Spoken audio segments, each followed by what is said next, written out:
Okay, வணக்கம். அனைவருக்கும் வணக்கம். ஸோ இன்றைய தலைப்பு உள்ளம் பெறும் கோவில் ஊனுடம்பு ஆலயம். ஸோ இதான் நம்ம தலைப்பாக கொடுத்து இந்த தலைப்பில் நற்சிந்தனையை ஆரம்பிப்போம். ஸோ இந்த பாடல் திருமந்திரத்தில் 1823வது எண் பாடலாக இருக்கிறது. சிவபூசை தலைப்பில் இருக்கிறது. 7வது தந்திரம் சிவபூசை என்ற தலைப்பில் இருக்குது. முதல்ல சிவபூசை என்றால் என்ன? ஸோ அதை தெரிஞ்சுக்கோம். முதல்ல சிவபூஜைனா எல்லாருக்கும் என்ன தெரியும்? சிவனுக்கு பூஜை செய்கிறது. பூஜைனா என்ன? ஊதுவத்தி காட்டுறது, சாம்பிராணி காட்டுறது, அபிஷேகம் பண்ணுறது, நைவேத்தியம் செய்கிறது, இதுதான் பூஜை. ஸோ சிவனுக்கு பூஜை செஞ்சாச்சு, முடிஞ்சு போச்சு. ஆனால் அது அல்ல பொருள். இதற்கு உள்ள ஒரு மிகப்பெரிய சூட்சமங்களும் கருத்துக்களும் ஒளிஞ்சிருக்கிறது இந்த சிவபூசை என்ற தலைப்பிலே. இதிலே ஒன்று பார்ப்போம். ஸோ சிவம் என்றால் என்ன? பலமுறை பார்த்துருக்கோம். அன்பின் உருவம் சிவப்பு, அறிவின் உருவம் நிறம். அன்பின் நிறம் சிவப்பு, அறிவின் நிறம் சிவப்பு. ஸோ சிவப்பானவன் எவனோ அவனே சிவன், அதுவே சிவம் இல்லையா? அன்பே சிவம்னு திருமந்திரத்திலே சொல்லியிருக்கு. ஸோ சிவப்பு நிறம் இருக்கார். ஸோ அன்பின் உருவமாகவும் அன்பின் மொத்த உருவமாக ஒருத்தர் இருக்கிறார். அதுதான் இந்த இடத்துல சிவபெருமான். ஸோ இந்த அன்பு இல்லாத அறிவு ஒன்று இருக்குல்ல, அன்பு அறிவு ரெண்டுமே சிவன் தான். இப்போ பொதுவாக ஒருத்தர்கிட்ட அறிவு நிறைய இருக்குது, ஆனால் அவர்கிட்ட அன்பே இல்லை அப்படின்னு எடுத்துக்கிட்டோம்னா, இந்த அன்பு இல்லாத அறிவு மிகவும் ஆபத்தானது. ரொம்ப ரொம்ப ஆபத்து இந்த இடத்துல. ஏன்னா அந்த அறிவு என்ன பண்ணும், என்ன செய்யும்னே தெரியாது. விஞ்ஞானிகளை பார்க்கலாம், சயின்டிஸ்ட்டுகள் அணுகுண்டு முதல் பல கருவிகளை கண்டுபிடிச்சி வச்சுருக்காங்க இல்லையா? மனித அழிவிற்கு காரணமானது இதெல்லாம் அன்பில்லாத காரணமாக தானே. தன்னுடைய அறிவை காட்டுவதற்காக தானே இவ்வளவு அழிவுக்குண்டான ஆயுதங்களை அவர்கள் கண்டுபிடித்து வைத்திருக்கிறார்கள். இது எல்லாமே அன்பில்லாத அறிவு தான். அடுத்து அறிவில்லாத அன்பு ஒன்று இருக்குது. அன்பு ஒருத்தர்கிட்ட நிறைஞ்சி போயிருக்கு, ஆனால் அவர்கிட்ட அன்பே இல்லைன்னு வச்சுக்குவோம். அது என்ன பயன்? இந்த இடத்துல அன்பு நிறைய இருக்குது, அந்த இடத்துல அறிவு இல்லை இல்லையா? அன்பு நிறைந்து இருக்கிறது, அவர்கிட்ட அறிவு இல்லை. எப்படி அதை கொடுப்பது என்பதே தெரியாது. உதாரணத்துக்கு ஒரு காட்டுக்குள்ளே போய் உட்காந்துட்டு இருக்காருன்னு வச்சுக்குவோம். என்கிட்ட நிறைய அன்பு இருக்குப்பா, நான் காட்டுறதுக்கு ஒரு மனுஷன் கூட இங்கே இல்லை அப்படின்னு யோசிச்சாருன்னா அவர் அறிவுள்ள மனிதரா அறிவில்லாத மனிதரா? நிச்சயமாக அறிவில்லாத மனிதர் தான். ஆனால் அன்பு காட்டுறதுக்கு மனுஷங்க தான் வேணுமா? சுற்றி இருக்கக்கூடிய ஒரு சின்ன செடி போதுமே இல்லையா? சின்ன ஜீவராசி போதுமே அன்பு செலுத்துறதுக்கு. ஒரு புல் இருந்தால் போதுமே. இந்த இடத்துல வாடியை பயிரை கண்டபோதெல்லாம் வாடினேன்னு வள்ளலார் சொன்னார் இந்த இடத்துல இல்லையா? ஸோ ஆக இந்த இடத்துல அன்பு அறிவு இரண்டும் சேர்ந்து தான் இருக்க வேண்டும் இந்த இடத்துல. அதுதான் சிவம் இந்த இடத்துல. ஸோ அன்பில்லாத அறிவும் ஆபத்தானது, அறிவில்லாத அன்பும் பயனற்றது. ஆகவே அன்போடு இருக்கக்கூடிய அறிவும் அறிவோடு இருக்கக்கூடிய அன்பும் தான் இங்கு சிவம். ஸோ அடுத்து பூசை. பூசை என்றால் என்ன அப்படின்னு பார்த்தா, இப்போ நமக்கு தெரிந்தபடி முன்னாடி என்ன சொன்னோம்? உதத்தி காட்டுறது, சாம்பிராணி காட்டுறது, இதை தான் பூசைன்னு நினச்சிக்கிட்டு இருந்தோம் இல்லையா? ஸோ பூசை என்றால் அது அல்ல. பூசை என்றால் என்னவென்றால் பூசிக்கொள்வது. இதுதான் அதற்கு சரியான ஒரு தமிழ் இலக்கணத்திற்கான பெயர் காரணம்னு சொல்லலாம். பெயர் காரணம்னு சொன்னோம் என்றால் பூசைக்கு சரியான ஒன்று என்னவென்றால் பூசிக்கொள்வது. இதற்கு சான்று என்னங்க? பூஜை என்பது வேறு எழுத்து வார்த்தை, பூசை என்பது வேறு வார்த்தையாக இருக்கே. அது பூசிக்கொள்வதுன்னு சொல்கிறீங்க, அப்போ கூட பூசின்னு தானே வருது. இது பூசைன்ல வருது, எழுத்து மாறுதே, அதை எப்படி ஏற்றுக்கொள்வது அப்படின்னு பார்த்தோம்னா அதற்கு சான்றும் ஒன்று இருக்குது. இந்த பூனை இருக்கு இல்லையா? நம்ம வீட்டில் வளர்க்கக்கூடிய பூனைகள் அப்படின்னு இருக்கு இல்லையா? இந்த பூசை என்பதற்கு அகராதியில் போய் பேர் தேடி பார்த்தீங்கன்னா பூனை என்று தான் வரும். நம்ம இப்போ பூனை என்று அழைத்து கொண்டிருக்கிறோம் இல்லையா? இதற்கு பூனை என்ற பெயரே கிடையாது. அதுக்கு பூசை என்பதுதான் ஆதி காலத்து பெயராகவே இருந்துச்சு. பூசை என்ற பெயர் தான் மருவி பூனை என்று வந்தது. ஏன் அதற்கு பூசை என்று வைத்தார்கள்? பூனை என்ன பண்ணோம்? தன்னுடைய நாக்கால் தன் உடம்பை நக்கிக்கிட்டே இருக்கும். தன்னுடைய வாயில் இருக்கக்கூடிய எச்சியால் தன்னுடைய உடம்பை நக்கி பூசிக்கொண்டே இருக்கும், எச்சிலை பூசிக்கொண்டே இருக்கும். ஸோ தன்னுடைய நாக்கை தன்னுடைய எச்சிலை தன் உடம்பிலே பூசிக்கொண்டே இருப்பதினால் அதற்கு பூசை என்று பெயர் வந்தது. அந்த பூசை என்ற பெயர் பின்னாளில் மாறி மாறி பூஞை என்று மருவி பூனை என்று ஆகிவிட்டது. ஸோ இதுதான் அதற்கு சான்று. பூசை என்று சொன்னால் பூசிக்கொள்வது என்று பொருள். அப்போ எதை பூசிக்கொள்வது அப்படின்னு பார்த்தோம்னா, இங்கே அறிவையும் அன்பையும் நாம் பூசிக்கொள்ள வேண்டும். நம்ம உடம்புல அறிவு அன்பு இது மட்டும்தான் இருக்கணும், வேறு எதுவுமே இருக்கக்கூடாது. ஆனால் இது நம்மளால பூசிக்க முடியல. என்ன காரணம் அப்படின்னு சொல்லி பார்த்தோமே ஆனால், இப்போது நம்ம உடம்புல மாயை என்ற இருள் பூசிக்கொண்டிருக்கிறது. ஆணவம், கண்மா, வினைகள், பாவங்கள் இவ்வளவும் நம்ம மேலே பூசிக்கிட்டு இருக்கு. அதனால் என்ன ஆகுது, இங்கே சொல்லப்படுகின்ற அந்த அறிவு என்பதையும் அன்பு என்பதையும் நம்மால் பூசிக்கொள்ள முடியவில்லை.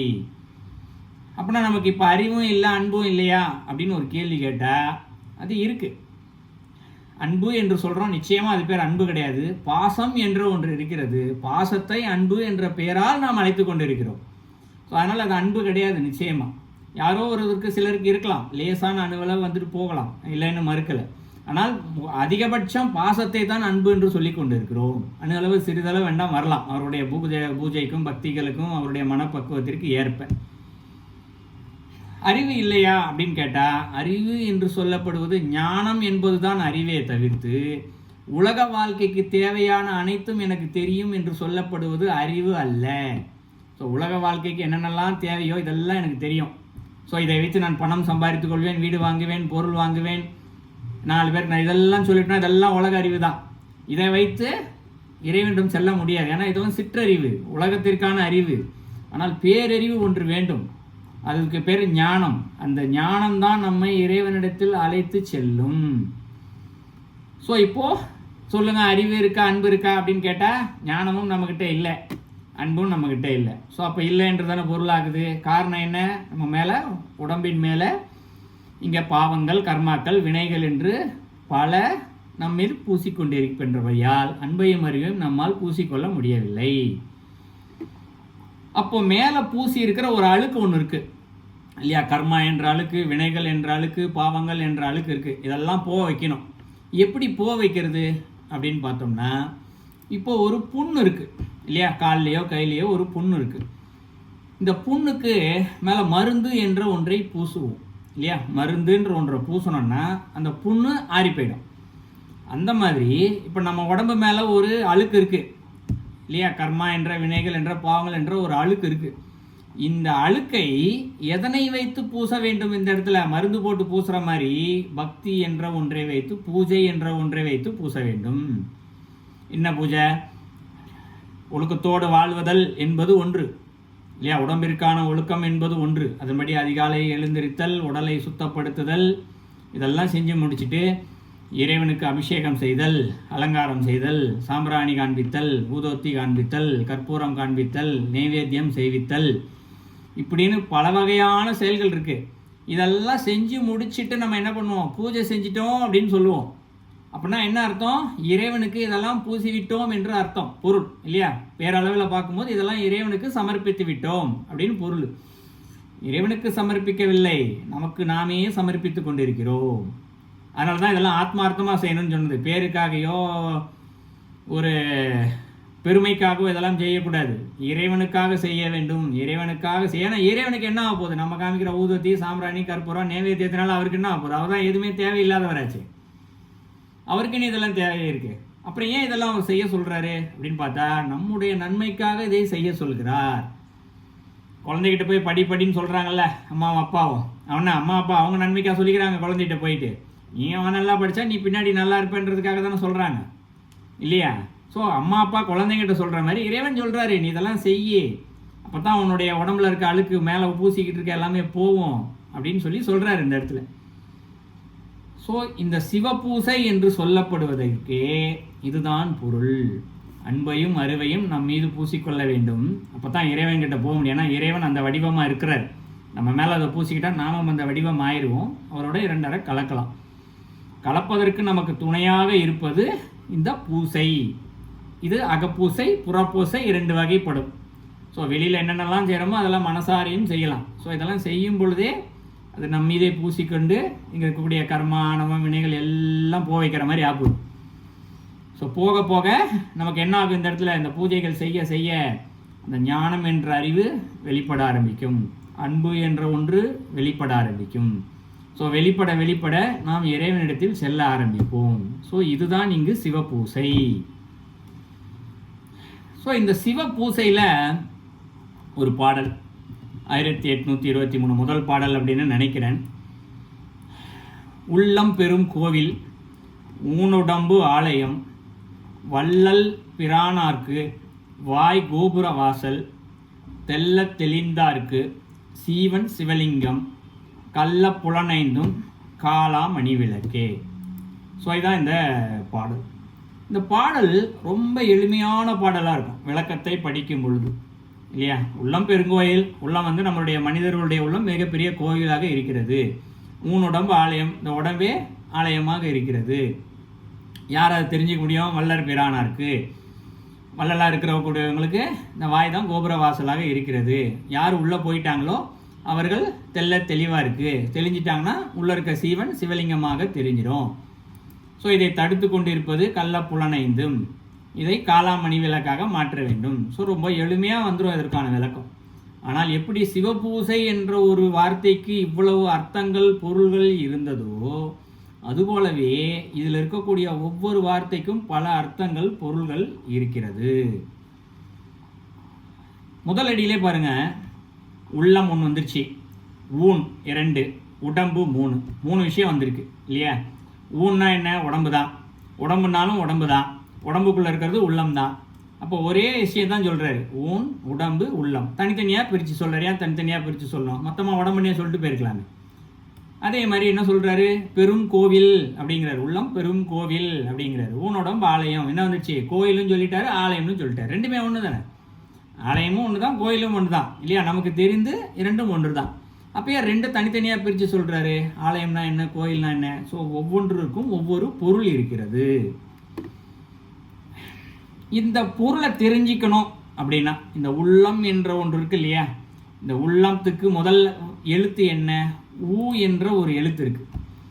அதற்கு விளக்கம் பார்க்கணும் முதல்ல. ஸோ இதற்கு முன்பாக இந்த உள்ளம் பெருங்கோயில் ஊடம்பு ஆலயம் முதலடிக்கு நம்ம பொருள் பார்க்கறதுக்கே சில கருத்துக்கள் எல்லாம் பார்க்கணும். அந்த கருத்துக்கள் எல்லாம் பார்த்தோம் அப்படின்னா மட்டும்தான் நமக்கு இந்த உள்ளம் பெருங்கோயிலுக்கு அர்த்தம் புரியும். எப்படி சிவபூஜைக்கு எவ்வளோ உட்கருத்து பார்த்தோமோ அதுபோலவே மிகப்பெரிய கருத்தெல்லாம் பார்க்காத சில கருத்துக்களை பார்த்தோம் அப்படின்னா இந்த உள்ளம் பெருங்கோயிலுக்கு அர்த்தம் புரியும். ஸோ என்ன கருத்து, என்னென்னலாம் கருத்து பார்க்கலாம் அப்படின்னா, முதலில் ஓங்காரம் என்றால் என்ன என்று தெரிஞ்சுக்கணும். ஓம் என்று இருக்கு இல்லையா? ஓம் நமச்சிவாய, ஓம் நாராயணாய நமக, ஓம் நமோ நாராயணாய நமக்கு நிறைய வார்த்தை சொல்லுவோம். எந்த மந்திரங்கள் போட்டாலும் ஓம் சக்தி, பராசக்தி, ஓம் சரவணபவ, எந்த சாமியை போட்டாலும் சரி முன்னாடி ஓம் இருக்கும் கண்டிப்பாக இல்லையா? அப்போ அந்த ஓம் என்பதன் பொருள் என்ன? இறைவன் தான். ஓங்கார வடிவமே இறைவன் தான். ஆனால் அதற்கும் ஒரு சின்ன வித்தியாசம் இருக்குது. வித்தியாசம்னு கூட சொல்ல முடியாது. அதற்கு லேசான பொருள் மேலே இருந்தாலும் ஒரு பொருளை பார்த்துட்டு அதுக்கப்புறம் பார்த்தா இந்த உள்ளம் பெருங்கோயிலுக்கு விளக்கம் பார்க்கலாம். ஏன்னா ஓம் என்றதற்கு பிரணவ மந்திரத்துக்கு பொருள் சொல்கிறதுக்கு நம்மளால் நிச்சயமாக இயலாது. உணர்ந்தால் தான் சொல்ல முடியும். பிரம்மாவே பிரணவத்துக்கு பொருள் சொல்ல முடியாமல் தான் முருகர் வந்து பிரம்மாவை தூக்கி உள்ள போட்டார் இல்லையா? சிறையில் அடைச்சார். இந்த இடத்துல நானே படைப்பு தொழிலை செஞ்சுக்கிறேன் போப்பா அப்படின்னு சொல்லிட்டு. அப்புறம் சிவபெருமான் வந்து பஞ்சாயத்து பண்ணி தான் பிரம்மாவை விடுவிச்சார். அதுக்கப்புறம் சிவனுக்கே பாடம் சொன்னார் முருகர். ஸோ அவ்வளோ பெரிய விஷயம் ஓம் என்ற பிரணவ மந்திரம். அதுக்கு நம்மளால் பொருள் பார்க்க முடியாது. இருந்தாலும் இந்த சிற்றறிவின் வைத்து கொண்டு நமக்கு தெரிந்த ஒரு பொருளை பார்க்கலாம். முழுமையான பொருள் இல்லை, மேலிருந்த வாரியான பொருள் தான். ஓம் என்று சொல்லப்படுவது எது என்று திருமந்திரம் சொல்லுது இல்லையா? ஆ, உ, இம், இது 3 தான் ஓம். 3 ஓமினுடைய பிரிவு ஆ, உ, இம். இதுதான் ஓங்காரம் அப்படின்னு பொது பேச்சு, பொது வழக்கில் சொல்லப்படுறது. இந்த ஆ அப்படின்னு சொல்லப்படுறது எங்கே ஆரம்பிக்குது? ஆரம்பிக்கக்கூடிய எல்லாமே ஆ தான். இந்த இடத்துல திருக்குறளே ஆரம்பிப்பார். அகரம் முதற எழுத்தெல்லாம் ஆதி பகவன் முதற்றே உலகு. திருக்குறள் ஆரம்பிக்கும் இல்லையா? அகரம் முதலன்னு ஆரம்பிக்கும்.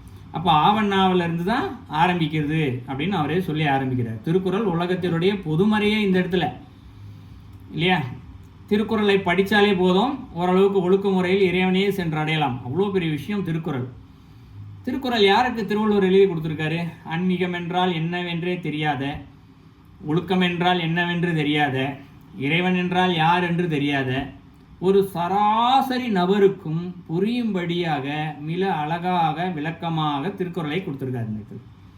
அப்போ அதை எப்படி ஆரம்பித்தார்? ஆனால ஆரம்பிச்சிருக்காரு. இப்படி ஓமுக்கு அகார, உகாரம், மகாரம் இருக்கு இல்லையா? ஆ, ஊ, இம்மு 3 எழுத்து. இதில் முதல் எழுத்து அகாரம், ஆரம்பிக்கக்கூடிய எழுத்து. ஸோ ஆரம்பிக்கிறதுனா என்ன? இறைவன் யார் என்று தெரியாது, ஆன்மீகம் யார் என்று தெரியாது, ஒழுக்கம் யார் என்று வணக்கம் ஆனால் அவனுக்கு எதுவுமே தெரியாது இல்லையா? அவர்கள் கூட இந்த திருக்குறளை புரிந்து கொண்டால் அவர்களால் இறைவனை அடைய முடியும். அதனால தான் மாற்று மதத்தில் இருக்கவங்க, வெளிநாட்டில் இருக்கவங்களாம் கூட திருக்குறளை ரொம்ப விரும்பி படிக்க ஆரம்பிக்கிறாங்க. எல்லா மொழிலையும் உலகத்திலே அதிகபட்ச மொழிகளில் பிரதியடிக்கப்பட்ட ஒரு நூல்னா அது திருக்குறள் கூட சொல்லிக்கலாம். ஸோ அப்போ ஆவில் ஆரம்பிக்கக்கூடியது திருக்குறள். அடுத்து ஊவில் ஆரம்பிப்பது. இப்போ நம்ம இந்த ஆரம்பத்தில் பாடலே பார்த்தோம்ல, உள்ளம் பெருங்கோயில், உள்ளம் எங்கேருந்து ஆரம்பிக்குது? ஊவன்னால் ஆரம்பிக்குது. அப்போ ஊவன்னால் ஆரம்பிக்கக்கூடியது எது அப்படின்னு பார்த்தோம்னா நம்ம பெரிய புராணமே இருக்குது. உலகெல்லாம் உணர்ந்து ஓதற்கரியவன் பெரிய புராணில் முதல் அடியாக தான் வரும். யார் அந்த முதல் அடி எடுத்து கொடுத்தா? இறைவன் தான் எடுத்து கொடுத்தாரு. அவர் ஆரம்பிக்கல இந்த இடத்துல, சேக்குலார் பெரிய புராணத்தை அவர் ஆரம்பிக்கல, இறைவன் தான் எடுத்து கொடுத்தாரு. உலகெல்லாம் அப்படின்னு ஆரம்பித்து கொடுத்து நீ எழுது அப்படின்னாரு. அதுக்கப்புறம் தான் ஃபுல்லாக சேக்குலார் எழுதி முடிக்கிறார். இந்த இடத்துல மொத்த பாடல்களையும் எழுதி முடித்தார். அடுத்து இன்னொருத்தருக்கும் எழுதி கொடுத்துருக்காரு. யார் அவர்? கம்பர். கம்பராமாயணம் இருக்கு இல்லையா, அதையும் பார்த்தீங்கன்னா ரொம்ப அழகாக கம்பர் எழுதியிருப்பார். அதுக்கு யார் அடி எடுத்து கொடுத்தது? இறைவன். உலகம் யாவையும் தாம் உலவாக்கலும்னு சொல்லி ஆரம்பித்து கொடுத்துருக்காரு இந்த இடத்துல இல்லையா. அப்போ கம்பராமாயணம் அவ்வளோ இன்றைக்கும் நிலச்சி நிற்கிது. கம்பராமாயணம் நிலச்சி நிற்கிது, பெரிய புராணம் நிலச்சி நிற்கிது. நம்ம ஆன்மீகம் என்ற நோக்கில் நம்ம பார்க்கும்போது நம்முடைய நூல்கள் எல்லாமே பார்த்திங்கன்னா இதை சார்ந்து தான் இருக்கும். புராணங்கள் அப்படின்னு இதிகாசங்கள் அப்படின்னு எடுத்துகிட்டு போனாலே, இதிகாசம்னு போகும்போது அந்த இடத்துல ராமாயணம் வந்துடுது, கம்பராமாயணம். புராணங்கள்னு சொல்லும் பொழுது இந்த இடத்துல பழைய கதைகள்னு சொல்லும் பொழுது பெரிய புராணம் இல்லாமல் எந்த ஆன்மீக கதையும் எதுவுமே வராது இந்த இடத்துல, அதிகபட்சம் இல்லையா. எல்லா விஷயம் முழுசாக எழுதி வச்சுட்டார் இந்த இடத்துல சேக்கிலார். ஸோ 2 நூல்களுமே இன்று நிலைத்து நிற்பதற்கு காரணம் என்ன? இறைவன் இது நிலைத்து நிற்க வேண்டும் என்று உலகலாம் ஊ என்ற வார்த்தையை போட்டு இது நிலைத்து நிற்கும் அப்படின்னு சொல்லி இந்த இடத்துல அடி எடுத்து கொடுக்க வச்சிருக்காரு. ஸோ ஊ என்ற வார்த்தைக்கு ஆரம்பித்தோமே ஆனால் அது நிலைத்து நிற்கும் என்ற ஒரு பொருள் உண்டு. அதனால தான் ஒரு காலத்தில் எனக்கு தெரிஞ்ச நான் சிறுவயது, இப்போல்லாம் அதெல்லாம் யாரும் செய்யறதில்லை, பட் சிறுவயதில் எந்த ஒரு காரியம் ஆரம்பித்தாலும் சரி ஊவன்னா போடாமல் ஆரம்பிக்கவே மாட்டாங்க. அது திருமண பத்திரிகையாக இருக்கட்டும், ஒரு மாணவனுடைய கல்வியாக இருக்கட்டும், ஒரு புத்தகம் புதிதாக எழுதுறதாக இருக்கட்டும், ஒரு கணக்கு புதிய வருடத்திற்கு இருக்க புது கணக்கு ஆரம்பிக்கிறதுன்னு சொல்லுவாங்க. இந்த ஆரம்பிக்கிற கணக்காக இருக்கட்டும், எதாக இருந்தாலும் ஊவன்னா போட்டு தான் ஆரம்பிப்பாங்க. என்ன காரணம்? இது நிலைத்து நிற்க வேண்டும், அழியாமல் நிற்க வேண்டும் அப்படின்னு சொல்லி ஊவன்னா போட்டு ஆரம்பிப்பாங்க. இதுதான் அதற்கு ஒரு முக்கியமான காரணம். மேலும் ஒரு காரணம் இருக்குது, அது திருமந்திரமே சொல்லுது. ஊவன்னா என்ற காரணத்திற்கு என்னென்னு திருமந்திரத்தில்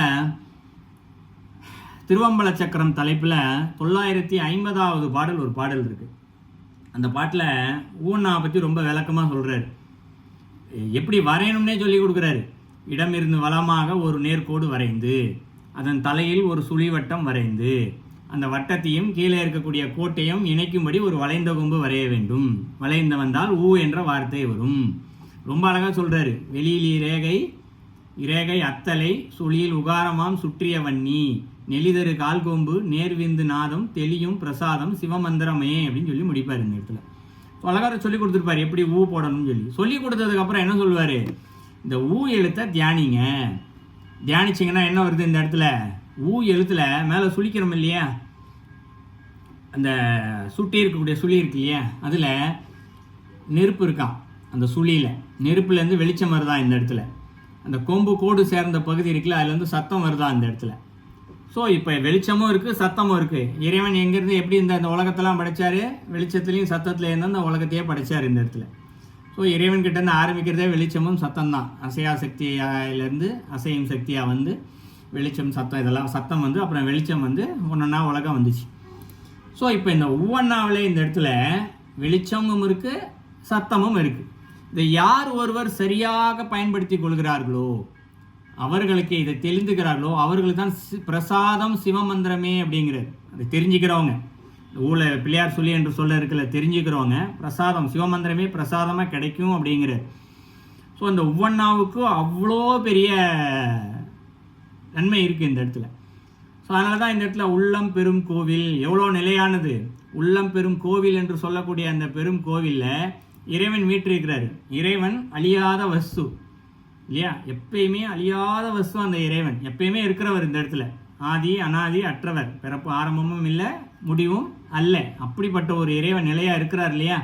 ஸோ அந்த பெரும் கோவில், அதனால தான் என்ன ஆரம்பிச்சிருக்காரு? உள்ளம் ஊவன்னாவில் ஆரம்பிச்சிருக்காரு. ஸோ உள்ளம் பெரும் கோவில் இந்த இடத்துல இருந்து ஆரம்பிச்சிருக்கிறாரு. ஸோ இதை தெரிஞ்சுக்கணும். ஸோ அந்த உள்ளம் பெரும் கோவில் என்பதற்கு இந்த ஊ வச்சு தெரிஞ்சுக்கிட்டா அதனுடைய பொருள் புரிஞ்சிடும். பெரும் கோவில் அப்படிங்கிற இந்த பெரும் அப்படின்னு சொல்லப்படுறதுல என்ன இருக்குது, அடுத்து ஒன்று இருக்கு இல்லையா, அதையும் பார்ப்போம். அதுக்கு முன்னாடி ஆ சொல்லியாச்சு, ஊ சொல்லியாச்சு, இம்முன்னு ஒன்று இருக்குது இல்லையா, அதையும் பார்த்துருவோம். நேரடியாக உள்ளம் பெருங்கோயிலுக்கு ஆ ஊ பார்த்தோன்னே முடிஞ்சு. இன்னும் இம்மு ஒன்று இருக்குது. இது மூன்றும் சேர்ந்த ஓம் என்ற ஒன்று இருக்குது இல்லையா, அதையும் சேர்த்து பார்த்துட்டோம்னா ஸோ ஒரு திருப்தி அடைஞ்ச மாதிரி ஆயிடும். அதனால் அதையும் சேர்த்து சொல்லிடுவோம். இந்த மா இம்மன் நான் சொல்கிறோம் இல்லையா, ஆ ஊ இம்மு என்று சொல்லப்படுவது மகாரம்.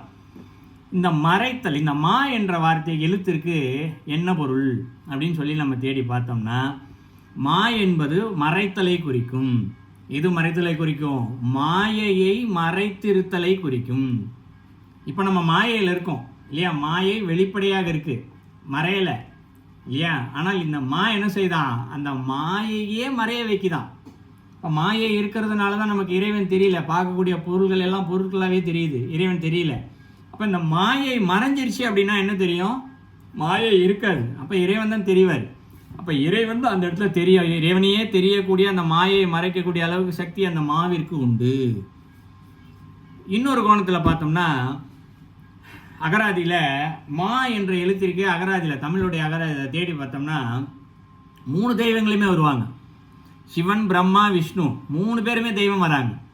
ஸோ அவ்வளோ பெரிய விஷயம் இருக்குது அந்த மா என்ற எழுத்து. மாயை மறைத்துச்சுன்னா 3 தெய்வத்தையுமே காட்டும் இந்த இடத்துல. ஸோ இதுதான் ஆ ஊ இம். ஆ என்பது ஆரம்பத்தில் இருக்கக்கூடியது, ஊ என்பது நிலைத்து இருந்து நம்மளுடைய வினைகளை தீர்க்கக்கூடியது, தீர்த்த பின்பாக மாயையே மறைத்து கொடுக்கக்கூடியது இந்த மா. ஸோ ஆ ஊ இம் என்று சொல்லப்படுவது ஓம் என்ற பிரணவம் என்ன குறிக்குது, ஒருத்தரை ஆரம்பிக்க வைத்து, வினைகளின் காரணமாக அவருக்கு ஆரம்பிக்க வைத்து, அவரை நிலைத்திருக்க வைத்து, அவருடைய வினைகள் ஆசைகள் எல்லாத்தையும் தீர்க்க வைத்து, பின்பு அந்த மாயை மறைக்க வைக்கிறது, மறைத்து இறைவனையே காண்பிக்கிறது. ஸோ இதுதான் ஓம் என்ற பிரணவத்தினுடைய பொருள், நமக்கு தெரிஞ்ச சிற்றறிவினால் பார்க்கக்கூடிய பொருள்.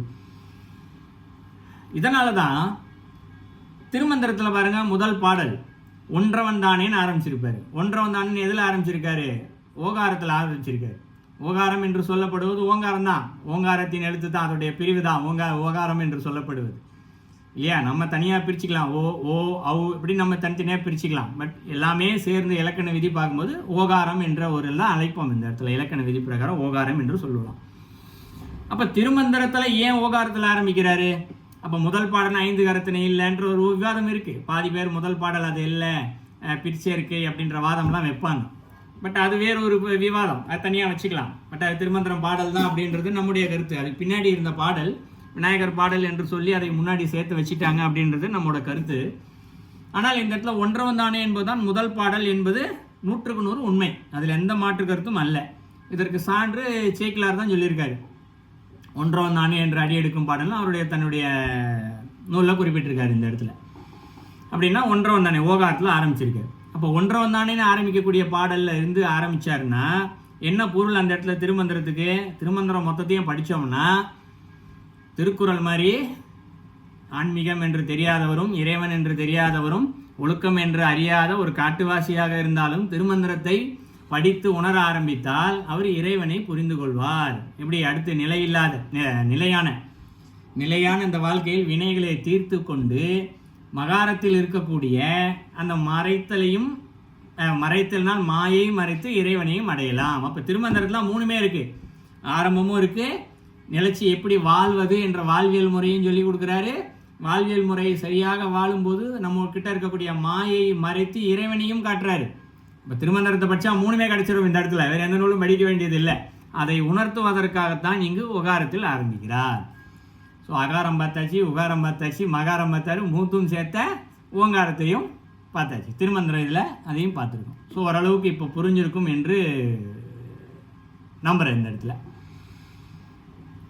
இப்போ மறுபடியும் திருப்பி பழைய பாடலுக்கு வருவோம். இந்த இடத்துல உள்ளம் பெருங்கோவில் ஊனுடம்பு ஆலயம்.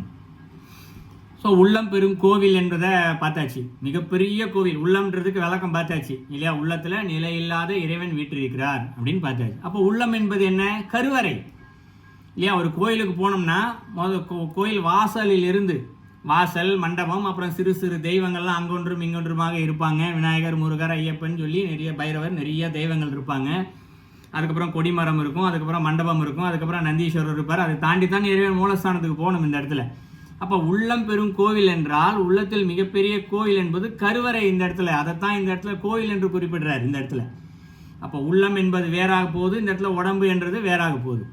அப்போ ஊன் என்றது எதை குறிக்குது இந்த இடத்துல அப்படின்னு பார்த்தோம்னா, இயக்கம் இல்லாத இந்த தசை, இறைச்சி, கொழுப்பு, எலும்பு இதெல்லாம் இருக்கு இல்லையா, இதான் ஊன் இந்த இடத்துல. இயக்கமே இல்லாத, சக்தி இல்லாத இந்த சதையை குறிக்குது.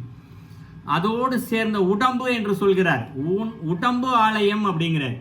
அப்போ உடம்பு என்று சொல்லப்படுவது என்ன? இயக்க ஆற்றலோடு இருக்கக்கூடியது. இந்த தசைகள், எலும்புகள் இல்லையா, கொழுப்புகள், ரத்தம் எல்லாமே சேர்ந்து இயக்க ஆற்றலோடு இருக்கு இல்லையா, இதுதான் இங்கு உடம்பு என்று சொல்லப்படுகிறது. அப்போ உடம்பு தான் ஆலயம் என்றால் ஆலயத்திற்கு என்ன பொருள்? ஆலயம் என்று சொல்லப்படுவது 8 வாசல்கள். ஒரு கோயில் இருக்கு இல்லையா, ஒரு கோயிலுக்கெல்லாம் இன்னைக்கெல்லாம் 2 வாசல் தான் இருக்குது, சில கோயிலுக்கு 1 வாசல் தான் இருக்குது. ஆனால் இயற்கையிலே அக்காலத்தில் இருக்கிற முறை பிரகாரம் பார்த்தோம்னா 8 வாசல் இருக்கும். கோயிலுடைய ஆகம விதி பிரகாரம் 8 திசைகளுக்கு 8 வாசல் இருக்கும். பிற்காலத்தில் அதை 4 வாசலாக்கினார்கள். பிற்காலத்தில் 2 வாசல் ஆக்கினார்கள். இன்னைக்கு 1 வாசல் தான் இருக்குது. 4 வாசல் இருந்தால் கூட 3 வாசலை மூடி வச்சிடறாங்க. சில கோயிலில் தான் 4 வாசலும் திறந்துருக்கு, சில கோயிலெலாம் மூடி வச்சுட்டாங்க. இப்போ வழி இல்லை. ஸோ அப்போ ஆலயம் என்று சொல்லப்படுவது 8 வாசலில் ஆரம்பித்து, எங்கள் தெருவில் நம்ம முதல்ல வாசலை தாண்டுவோம்ல, தாண்டதில் ஆரம்பித்து நடக்கிற இடத்துல இருந்து கொடிமரம், மண்டபம், மீதி இருக்கக்கூடிய தெய்வங்கள் எல்லாத்தையும் சேர்த்து ஆரம்பித்து மொத்த கோயிலுடைய இருக்கு இல்லையா, இதுதான் ஆலயம். ஸோ ஊன் உடம்பு ஆலயம் இதான் சொல்கிறார் இந்த இடத்துல. ஸோ அப்போ இந்த மொத்த உடம்பாவே கோயிலாக இருக்குது. இந்த கோயிலுக்குள்ளே உள்ளத்தில் தான் இறைவன், மூலஸ்தானத்தில் இறைவன் வீட்டு இருக்காது இந்த இடத்துல. அப்போ மீதி தெய்வங்கள்லாம் எங்கே இருக்குது அப்படின்னு ஒரு கேள்வி வருது இந்த இடத்துல இல்லையா. ஸோ நமக்கு தெரிந்த வரைக்கும் பார்ப்போம். விநாயகர் எங்கே இருக்கார் இந்த உடம்புல? அறிவு வடிவாக இருக்கார். முருகர் எங்கே இருக்கார்? ஆத்ம தத்துவத்தை முருகர் இருக்கார். அம்பாள் எங்கே இருக்காங்க? இயக்க சக்தியின் வடிவாக அம்பாள் இருக்காங்க. உடம்பு இயங்கிக்கிட்டே இருக்குல்ல, பேசுகிறோம், கேட்குறோம், கண்ணை மூடி கண்ணை திறக்கிறோம், சாப்பிட்றோம், சரி, இது எல்லாம் இயக்க சக்தி நடந்துக்கிட்டே இருக்குல்ல. யார் இது? அம்பாள் தான் இல்லையா. அடுத்து இந்த உடம்பை சுத்தமாக வச்சுக்கிறது இல்லையா. நம்ம சாப்பிட்றோம், சாப்பிட்டதெல்லாம் கழிவுகளாக வெளியே சேருகிறது. தண்ணீர் குடிக்கிறோம், கழிவுகளாக வெளியில் போகுது. காலையில் எழுந்துச்சுன்னா அது அகசுத்தம் நடக்குது. அப்புறம் புற சுத்தமும் நடக்குது. அகசுத்தம் என்று சொல்லப்படுது உள்ளே போகிற எல்லாமே செரித்து முடித்து உடம்புக்கு சக்தியை குடிச்சு திருப்பி காலையில் வெளியே போயிடுது. ஸோ உள்ள அகசுத்தம் என்ற ஒன்று நடக்குது. புற சுத்தமும் அதே போல் நடக்குது. புற சுத்தம் என்று சொல்லக்கூடியது நம்ம காலையில் எழுந்திரிச்சு குளிக்கிறது, முகங்கள் வருது, பல் தேய்க்கிறது, எல்லாம் புற சுத்தம். அது எதை குறிக்கிறது? ஐயப்பனை குறிக்குது. ஐயப்பனுக்கு என்ன சொல்லுவாங்க? சுத்தம் சுத்தம் தான் சொல்லிகிட்டே இருப்பாங்க இல்லையா. டெய்லி 2 வேளை குளிப்பாங்க. எவ்வளோ சுத்தமாக இருக்குது, அப்படி யார் கூடயும் இடிக்க கூட மாட்டாங்க. வெறும் துண்டு விரிச்சு தான் படுப்பாங்க. சுகத்தை தேடி போக மாட்டாங்க. எவ்வளோ சுத்தமாக இருக்க முடியுமோ அவ்வளோ சுத்தமாக இருவாங்க. வீட்டெல்லாம் சுத்தப்படுத்துவாங்க இல்லையா. காரணம் என்ன? ஐயப்பனுடைய தத்துவம் அது. ஸோ உடம்பு சுத்தமாக வச்சுக்கிறது ஐயப்பனுடைய தத்துவம். இப்படி நம்ம உடம்புக்குள்ளேயே ஒவ்வொரு தெய்வங்களும் நமக்குள்ளே தத்துவ ரீதியாக ஒளிந்து கொண்டு இருக்கிறார்கள். அப்போ ஆலயம் என்று சொல்லப்படுவது இந்த உடம்புக்குள்ள விநாயகர் தத்துவம் இருக்குது, முருகர் தத்துவம் இருக்குது, ஐயப்பன் தத்துவம் இருக்குது, அம்பாள் தத்துவம் இருக்குது, இன்னும் எல்லா தெய்வ தத்துவங்களுமே இருக்குது. மூலஸ்தானத்தில் உள்ளத்துக்குள்ளே இறைவன் மூலஸ்தானத்தில் சிவபெருமான் வீற்றிருக்கிறார் இந்த இடத்துல. ஸோ இதான் முதல் அடிக்கான பொருளே. உள்ளம் பெருங்கோயில் ஊனுடம்பு ஆலயம். அடுத்து 2வது அடி, வள்ளர் பிரானாருக்கு வாய் கோபுர வாசல்.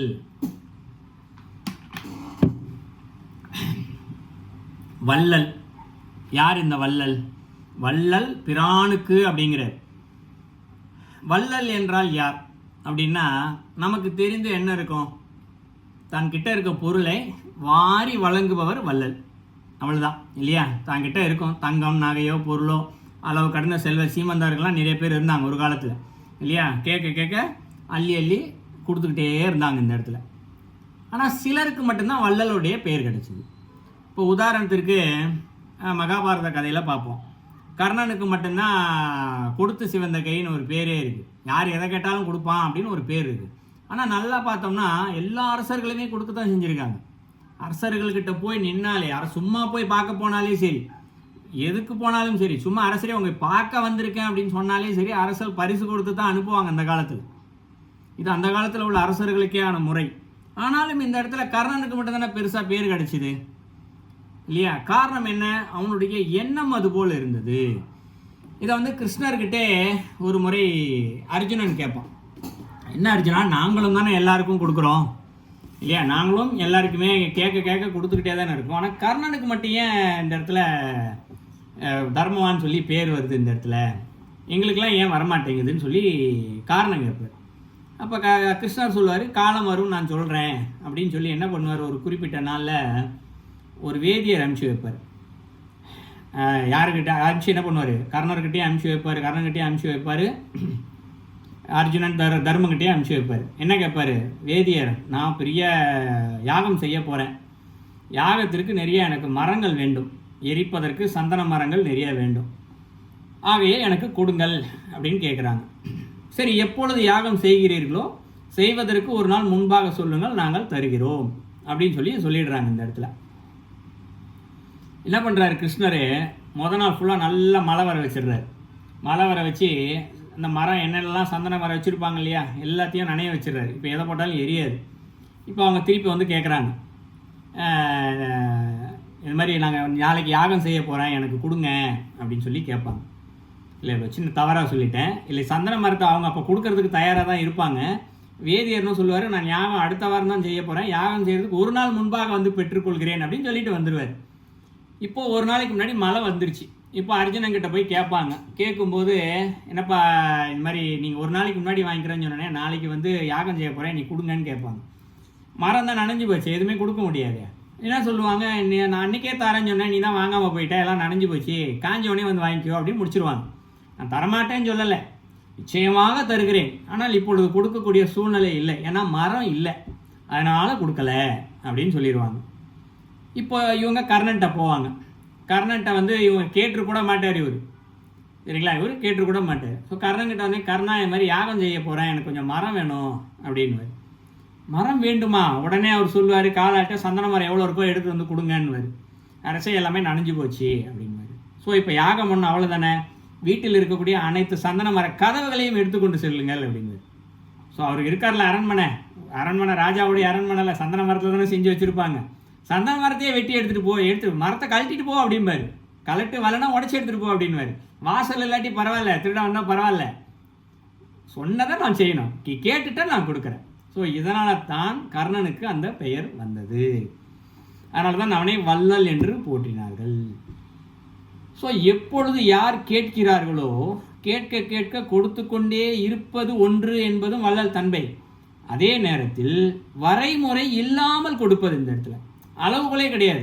இப்போ ஒருத்தர் பொருள் ஒரு கையில் வந்து ஒரு ரூபா நோட்டு கட்டு இருக்குது. இப்போ ஐயா கொஞ்சம் பண உதவி தேவை அப்படிங்கிறாங்க. உடனே உட்காந்து எண்றதில்லை, அவருடைய இயல்பை பார்த்து இல்லையா. ஒரு வீட்டில் வேலை செய்கிற வேலைக்காரன் ஒருத்தரும் பணம் கேட்குறாரு, மேனேஜர் ரேஞ்சில் இருக்கவங்களும் பணம் கேட்குறாங்க கடனா, வாசலில் ஒரு பிச்சைக்காரனும் கடன் கேட்குறாங்க. இப்போ இவர் எப்படி என்ன பண்ணுவாங்க, கேட்கும்போது மேனேஜர்னால் கொஞ்சம் பொசிஷன் ஜாஸ்தி, ஸோ கொஞ்சம் நிறையா பணம் கொடுக்கணும், கடன்னு கேட்டால் நிறையா தான் கேட்பான். ஸோ வீட்டில் இருக்க டிரைவர் அப்படின்னா அவர் கொஞ்சம் கொஞ்சமாக கேட்பார். பிச்சைக்காரன்னா நம்ம கொடுக்குறதா இந்த இடத்துல. ஸோ அப்போ நம்ம கொடுக்கும்போதே என்ன ஆயிடுச்சு, இந்த இடத்துல ஒரு வரைமுறை வந்துடுது. பிச்சைக்காரனுக்கு ஒரு 5 ரூபா 10 ரூபா கொடுத்தா போதும், டிரைவர்னால் அவருக்கு ஒரு 1000 2000 கொடுத்தா போதும், மேனேஜருக்குன்னா ஒரு 10,000 கொடுத்தா போதும் இல்லையா. இது தானமோ கடனோ ஏதோ ஒன்று, எப்படி இருந்தாலும் நம்மளுடைய மனம் அப்பயே ஒரு வரைமுறைக்குள்ளே அடங்கிடுது இந்த இடத்துல. ஆனால் இந்த இடத்துல வள்ளல் பிரான் அப்படின்னு சொல்லும் பொழுதே அளவுகோல் அல்ல, கையில் என்ன வருதோ அப்படியே எடுத்து கொடுத்துடணும். அது 1 ரூபா வருதோ 100 ரூபா வருதோ 1000 ரூபா வருதோ 10,000 ரூபா வருதோ, ஸோ அளவுகோல் அங்கு இல்லை. ஸோ அளவுகோல் இல்லாமல் அப்படியே எடுத்து கொடுப்பது இந்த இடத்துல. அதுவும் எப்படி, வரைமுறை இல்லாமல் அளவுகோல் இல்லாமல் கொடுப்பது தான் இந்த இடத்துல வள்ளல் பிரானாக இருக்குது. பிரான் அப்படின்னு சொல்கிறது தலைவன் இந்த இடத்துல இல்லையா. யார் வந்து ஒரு 100 அரசர்கள் இருக்காங்கன்னு வச்சுக்கோ, யார் இதில் தலைவன் அப்படின்னு கேட்டால் அவங்களுக்குலாம் சண்டை போட்டுக்குவாங்க. நான் தான் பெரியவன், நீ தான் பெரியவன் சொல்லி சண்டை போட்டுக்குவாங்க. அப்போ கடைசியில் 100 பேரில் ஒரே ஒருத்தன் 99 பேரை வெற்றி பெறுகிறவன் எவனோ அவன் தான் தலைவன் இந்த இடத்துல இல்லையா.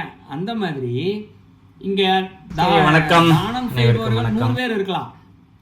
யார் இதில் எண்ணத்தால் அளவுகோல் பார்க்காமல் கொடுக்கக்கூடிய அளவிற்கு உயர்ந்து நிற்கிறானோ அவன் தான் தலைவன் இந்த இடத்துல இல்லையா. அவன் தான் இங்கு வள்ளல் பிரான்.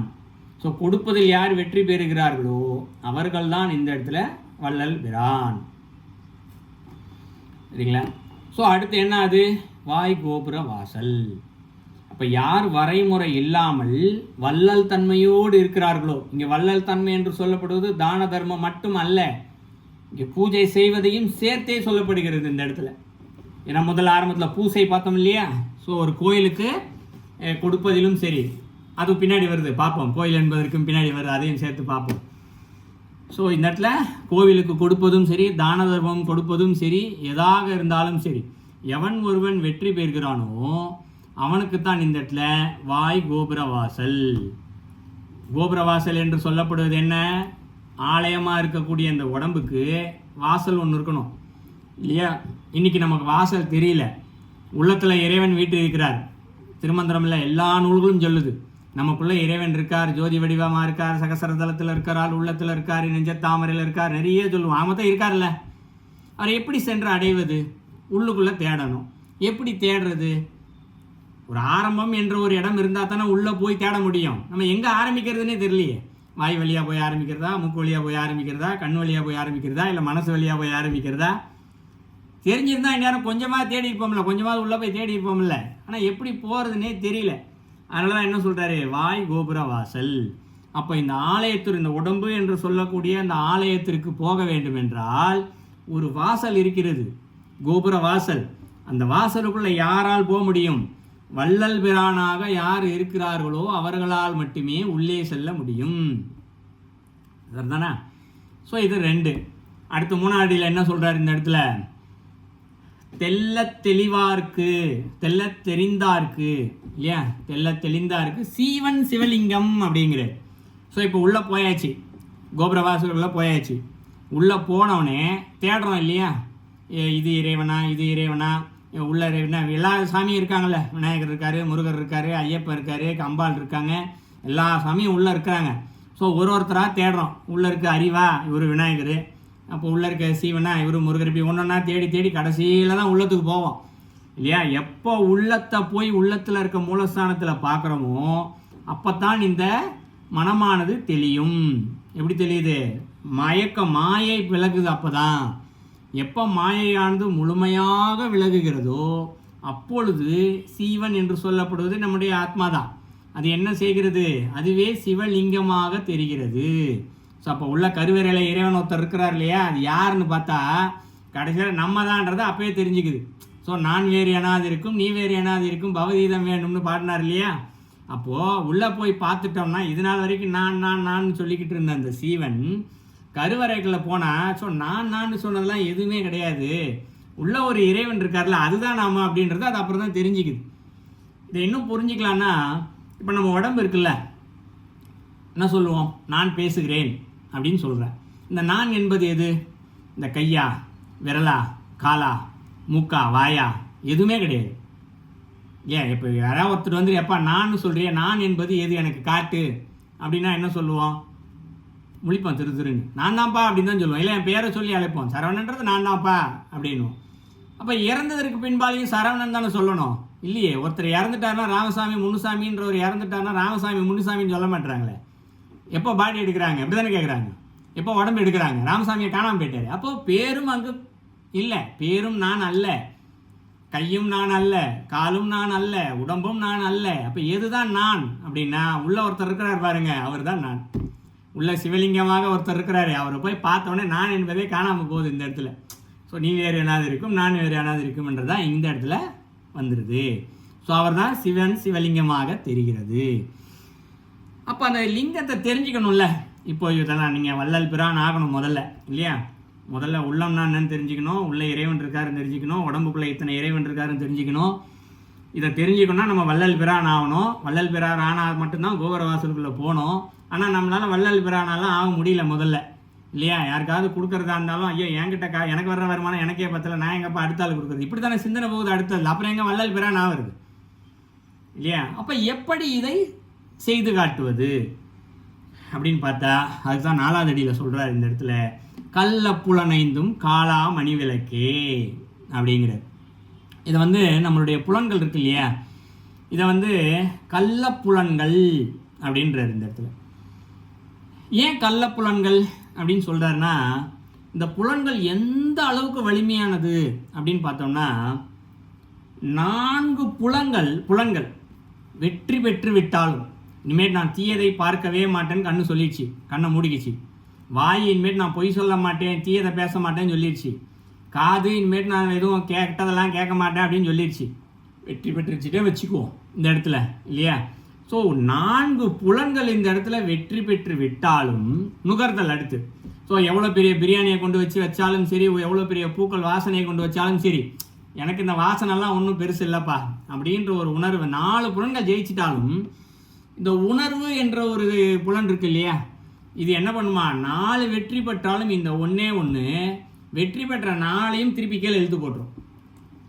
இப்படி ஒரு கிணத்துக்குள்ளே மேலே போகும்போது இந்த இழுத்து போட்டுருன்னு சொல்லுவாங்க இல்லையா, காலை பிடிச்சி இழுத்து விட்டுன்னு சொல்லுவாங்களா, அதுபோல் எந்த 4 புலன்கள் வெற்றி பெற்றாலும் சரி, உணர்வும் வெற்றி பெற்றுச்சு, வாய் மூக்கு நுகர்தெல்லாம் வெற்றி பெற்று, காது ஒன்று மட்டும் இருந்தால் போதும், மீதி 4ஐயும் சேர்த்து காது இழுத்து போட்டுரும்.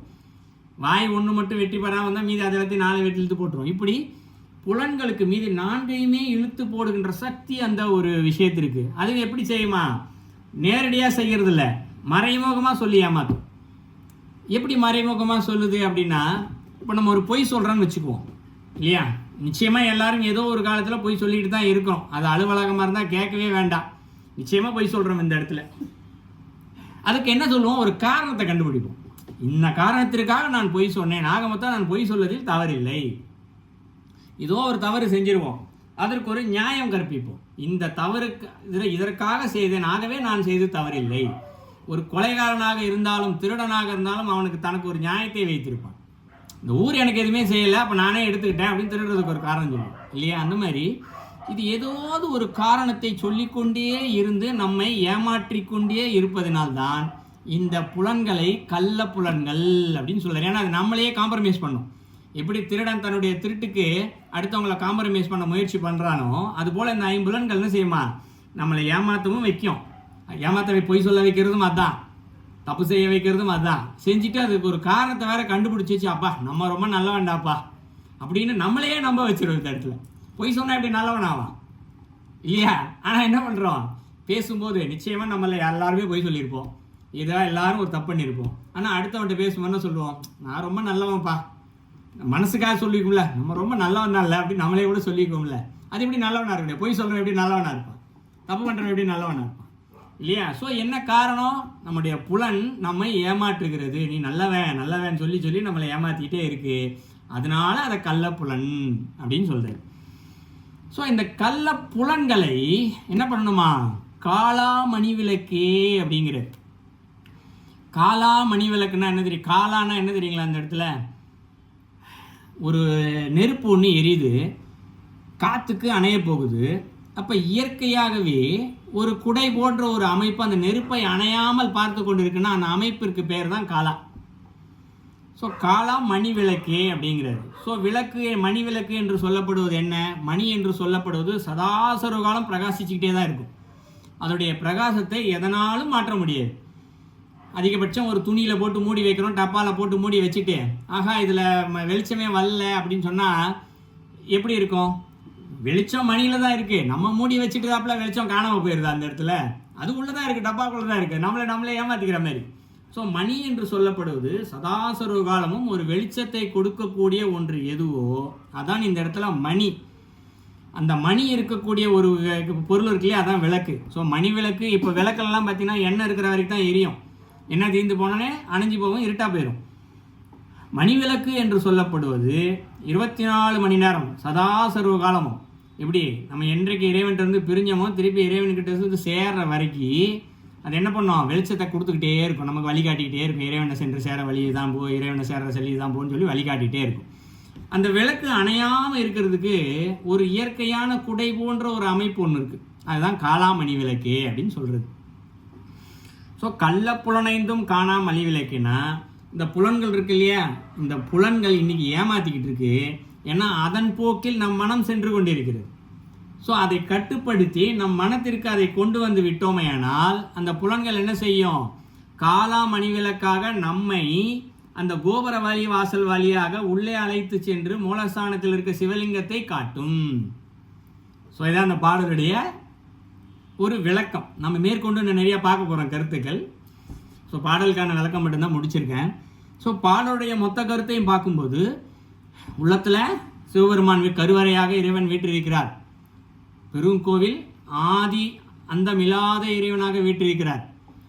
ஆதி அந்தம் இல்லாத அப்படின்னு சொல்லும் பொழுது பெரும் கோவில் அப்படின்றார்ல, எவ்வளோ பெரிய கோவில் அப்படின்னு ஒரு கேள்வி வருது. அதுக்கும் சேர்த்து விளக்கம் பார்ப்போம். பெரும் என்று சொல்லப்படுவது எவ்வளோ பெருசு? இப்போ குழந்தைங்க கையை காமிச்சதுன்னா இப்படி பெருசு காமிக்கும், எனக்கு இவ்வளோ வேணும்னு காமிக்கும். குழந்தை சின்ன கை, பெரியவங்க இப்படி காமிப்பாங்க பெரிய கை.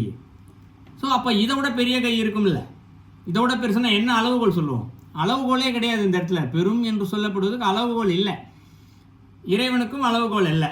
ஆதி அந்தம் எப்போ பிறந்தாரு தெரியாது, எப்போ அவர் இருப்பார், எப்போ வரைக்கும் இருப்பார், எப்பயுமே இருப்பார். அதற்கு என்ன சான்று? எப்படி ஒரு உவமையை பார்க்கலாம் அப்படின்ற பெரும் என்பதற்கு ஒரு உவமையை பார்க்கலாம் அப்படின்னா நம்மளுடைய கல்வியை பார்க்கலாம். கல்வியில் எத்தனை பாடத்திட்டங்கள் இருக்குது? தமிழ் இருக்குது, கணிதம் இருக்குது, ஆங்கிலம் இருக்குது, வரலாறு இருக்குது, புவியியல் இருக்குது, வேறு சில பாடங்கள் கூட இருக்கலாம். எல்லா பாடங்களுக்கும் பொதுவான பாடம் ஒன்று இருக்குது. பலருக்கு தெரிந்திருக்க வாய்ப்பில்லை, ஆனால் உண்மை அதுதான். கணக்கு பாடம் எல்லாத்துலேயுமே இருக்கும். கணக்கு இல்லாத எந்த பாடமுமே கிடையாது. தமிழாக இருந்தாலும் கணக்கு என்று ஒன்று உண்டு. அறிவியலாக இருந்தாலும் ஆங்கிலமாக இருந்தாலும் வரலாறாக இருந்தாலும் எந்த ஒரு பாடமாக இருந்தாலும் அதில் கணக்கு என்பது உண்டு. வரலாறில் எப்படிங்க கணக்கு வரும் அப்படின்னு ஒரு கேள்வி கேட்கலாம். வரலாறில் இந்த ஆண்டு இது நடைபெற்றது அப்படின்னு சொல்கிறாங்கல்ல, 1500ஆம் ஆண்டு இது நடைபெற்றது, 1000ஆம் நூற்றாண்டில் இது நடைபெற்றதுன்னு சொல்கிறாங்கல்ல. அப்போது அந்த நம்பர் வந்துடுச்சுல்ல, கணக்கு வந்துடுச்சுல்ல. அறிவியல் கணக்கு இல்லாமல் ஒன்றுமே இல்லை. இப்படி நீங்கள் ஒவ்வொரு பாடம் ஆங்கில எழுத்துன்னு எடுத்து ஆங்கிலத்தில் எங்கே கணக்கு வருதுன்னு கேட்கலாம். முதல் பாடமே என்ன வருது? 1ஆம் வகுப்புலேயே ஆங்கில எழுத்துக்கள் 26 வந்துருச்சா? ஸோ கணிதம் வந்துருச்சா? 1 2 3 நம்பர் என்ன ஆரம்பிச்சோ. கணிதம் இல்லாத எதுவுமே ஒன்று கிடையாது.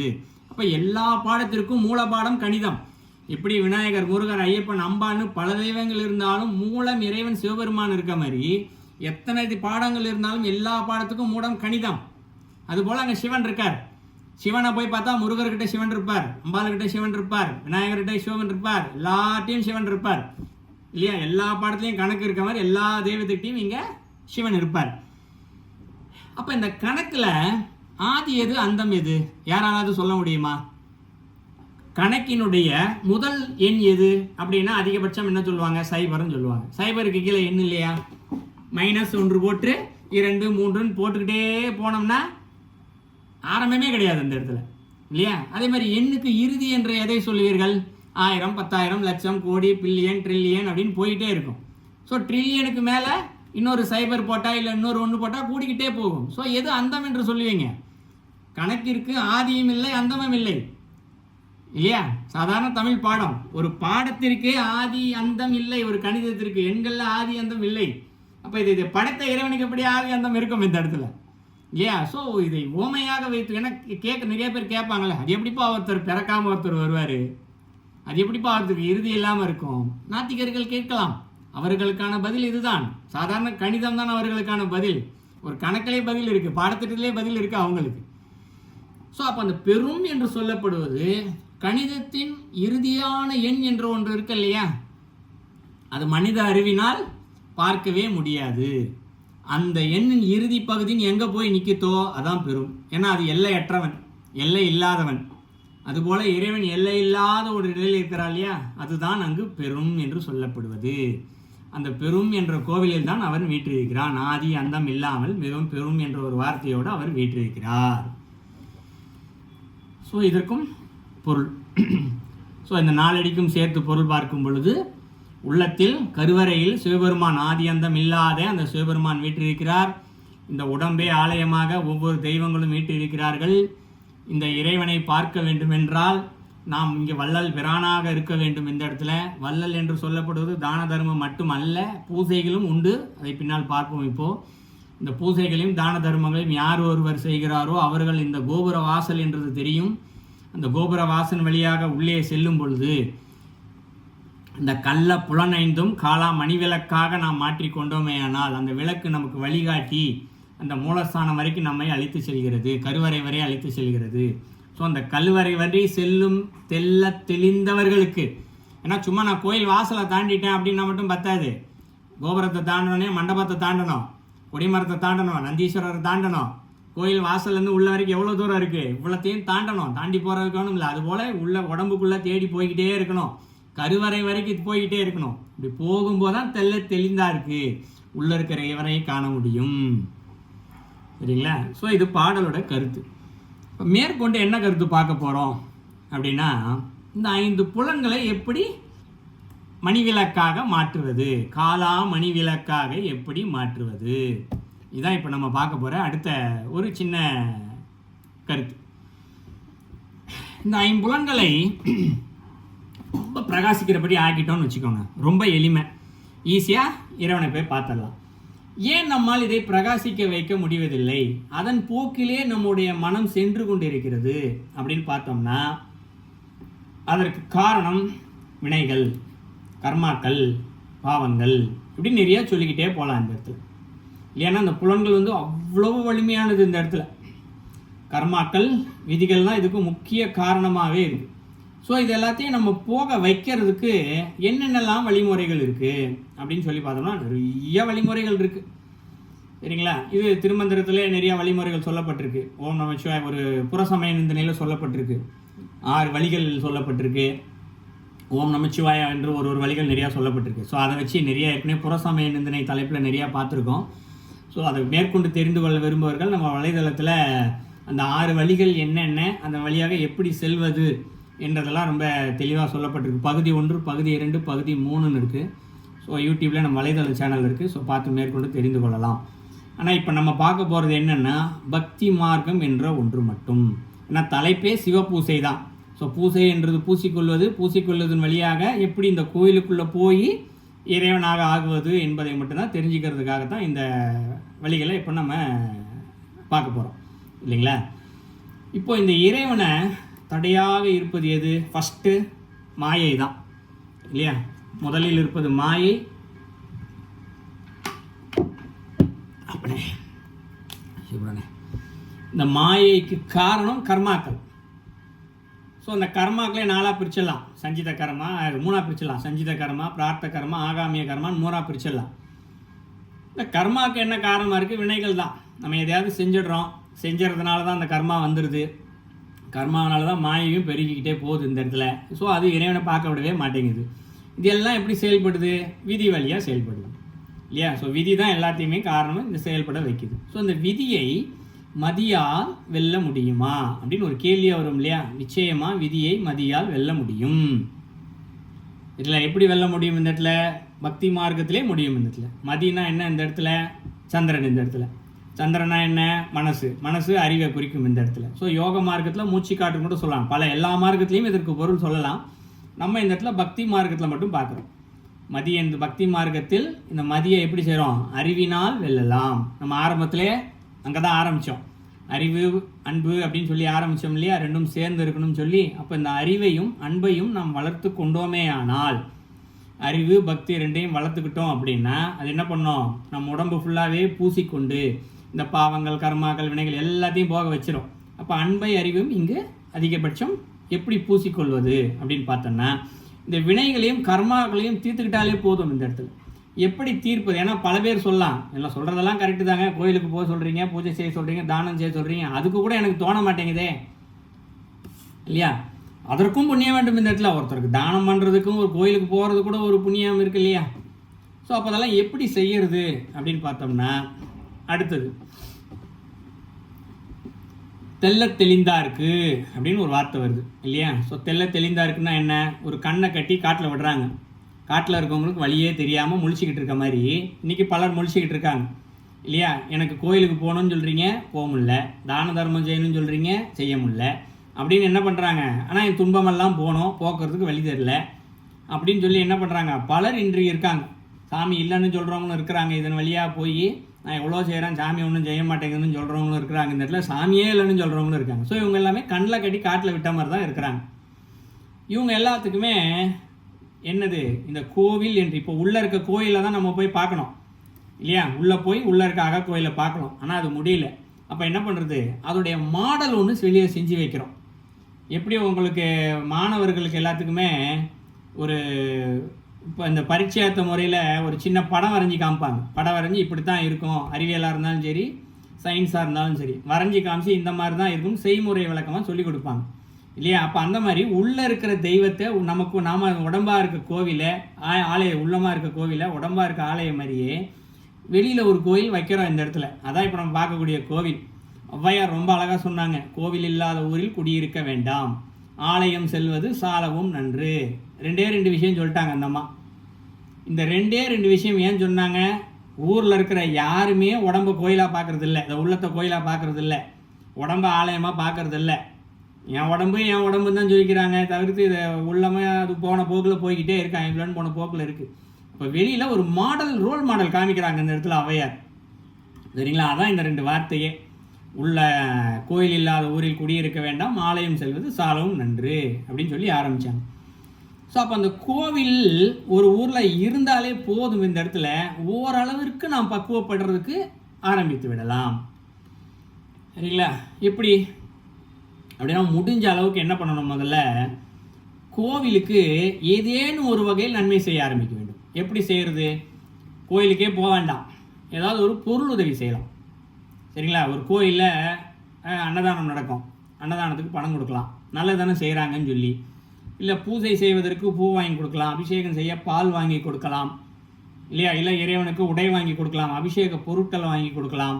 இதெல்லாம் ஆரம்பத்தில் நீங்கள் இதெல்லாம் போய் பக்கத்தில் இருந்து தான் செய்யணும் அவசியம் இல்லை, வாங்கி கொடுத்தாலே போதும். யாராவது ஒருத்தர் இருந்தாங்கன்னா வாங்கி கொடுத்தாலே போதும், அது கோயிலுக்குள்ளே போயிடும் இந்த இடத்துல. ஸோ அந்த செயல் செஞ்சிடும். இப்போ அடுத்த ஒரு கேள்வி வரும், கோவிலுக்கு இதெல்லாம் செய்ய சொல்கிறீங்களே, இப்போ கோயிலுக்கு நான் ஏதோ ஒரு உடை வாங்கி கொடுக்குறேன், நகை வாங்கி கொடுக்குறேன், இல்லை ஒரு பொருள் வாங்கி கொடுக்குறேன், யாராவது ஒருத்தர் எடுத்துகிட்டு போயிடுறாங்களே, அடுத்து வந்துடுது இல்லையா? ஒரு கேள்வி மனசுக்குள்ளே வரும்ல. கோயிலுக்கு நான் போகிறதில்ல, கோயிலுக்கு சாமிக்குன்னு சொல்லிட்டு ஒரு பட்டு உடை வாங்கி கொடுத்தேன், யாரோ ஒருத்தர் கோயிலில் இருக்கவரே தீட்டு போயிட்டார், இல்லை திருடன் தீட்டு போயிட்டான், நகையை தீட்டு போயிட்டான். அப்போ எவனோ ஒருத்தன் தீட்டு போகிறானே, அந்த அவருக்கு இறைவனுக்கு உண்டான பொருளை கூட இறைவன் பார்த்துக்க மாட்டாரா? அவருடைய பொருளை பூட்டி வைக்கிறதுக்கு ஒரு கதவு பூட்டு, அதுக்கு ஒரு காவலாளி, இத்தனை பேர் வேணுமா? அப்போ அங்கே சாமியோடைய சக்தி எங்கே இருக்குது? நாத்திகர்கள் கேட்பாங்க. எல்லாருக்கும் தெரியும் இல்லையா? சாமிக்கே பூட்டுப்பா, சாமி அவர் நகையை அவருக்கே பார்த்துக்க மாட்டாருப்பான்னு ஒரு கதை சொல்லுவாங்க. ஆனால் இதுக்கெல்லாம் உட்கருத்து உண்டு. என்ன அப்படின்னு சொல்லி பார்த்தோம்னா, அதை தெரிஞ்சுக்கிறதுக்கு முன்னாடி ஒரு விஷயத்தை பார்க்கணும். என்ன அப்படின்னா, நாம் வாங்கி கொடுக்கக்கூடிய பொருள் என்றால் என்னன்னு தெரிஞ்சுக்கணும் இந்த இடத்துல. சரிங்களா? அப்போ தான் அந்த கான்செப்ட் புரியும். இப்போது நீங்கள் ஒரு 100 ரூபா சம்பாதிக்கிறீங்க, 10 ரூபா கோயிலுக்கு கொடுப்போம், உணவு கோயிலில் உதாரணத்துக்காகத்தான் இந்த அளவுகோல் சொல்கிறேன். ஒரு அரிசி வாங்கி கொடுக்குறோம், இல்லை பால் வாங்கி கொடுக்குறோம், இல்லை ஒரு பூ ஏதோ ஒன்று வாங்கி கொடுக்குறோம். அப்போ அந்த 10 ரூபாய் எங்கிருந்து வந்தது?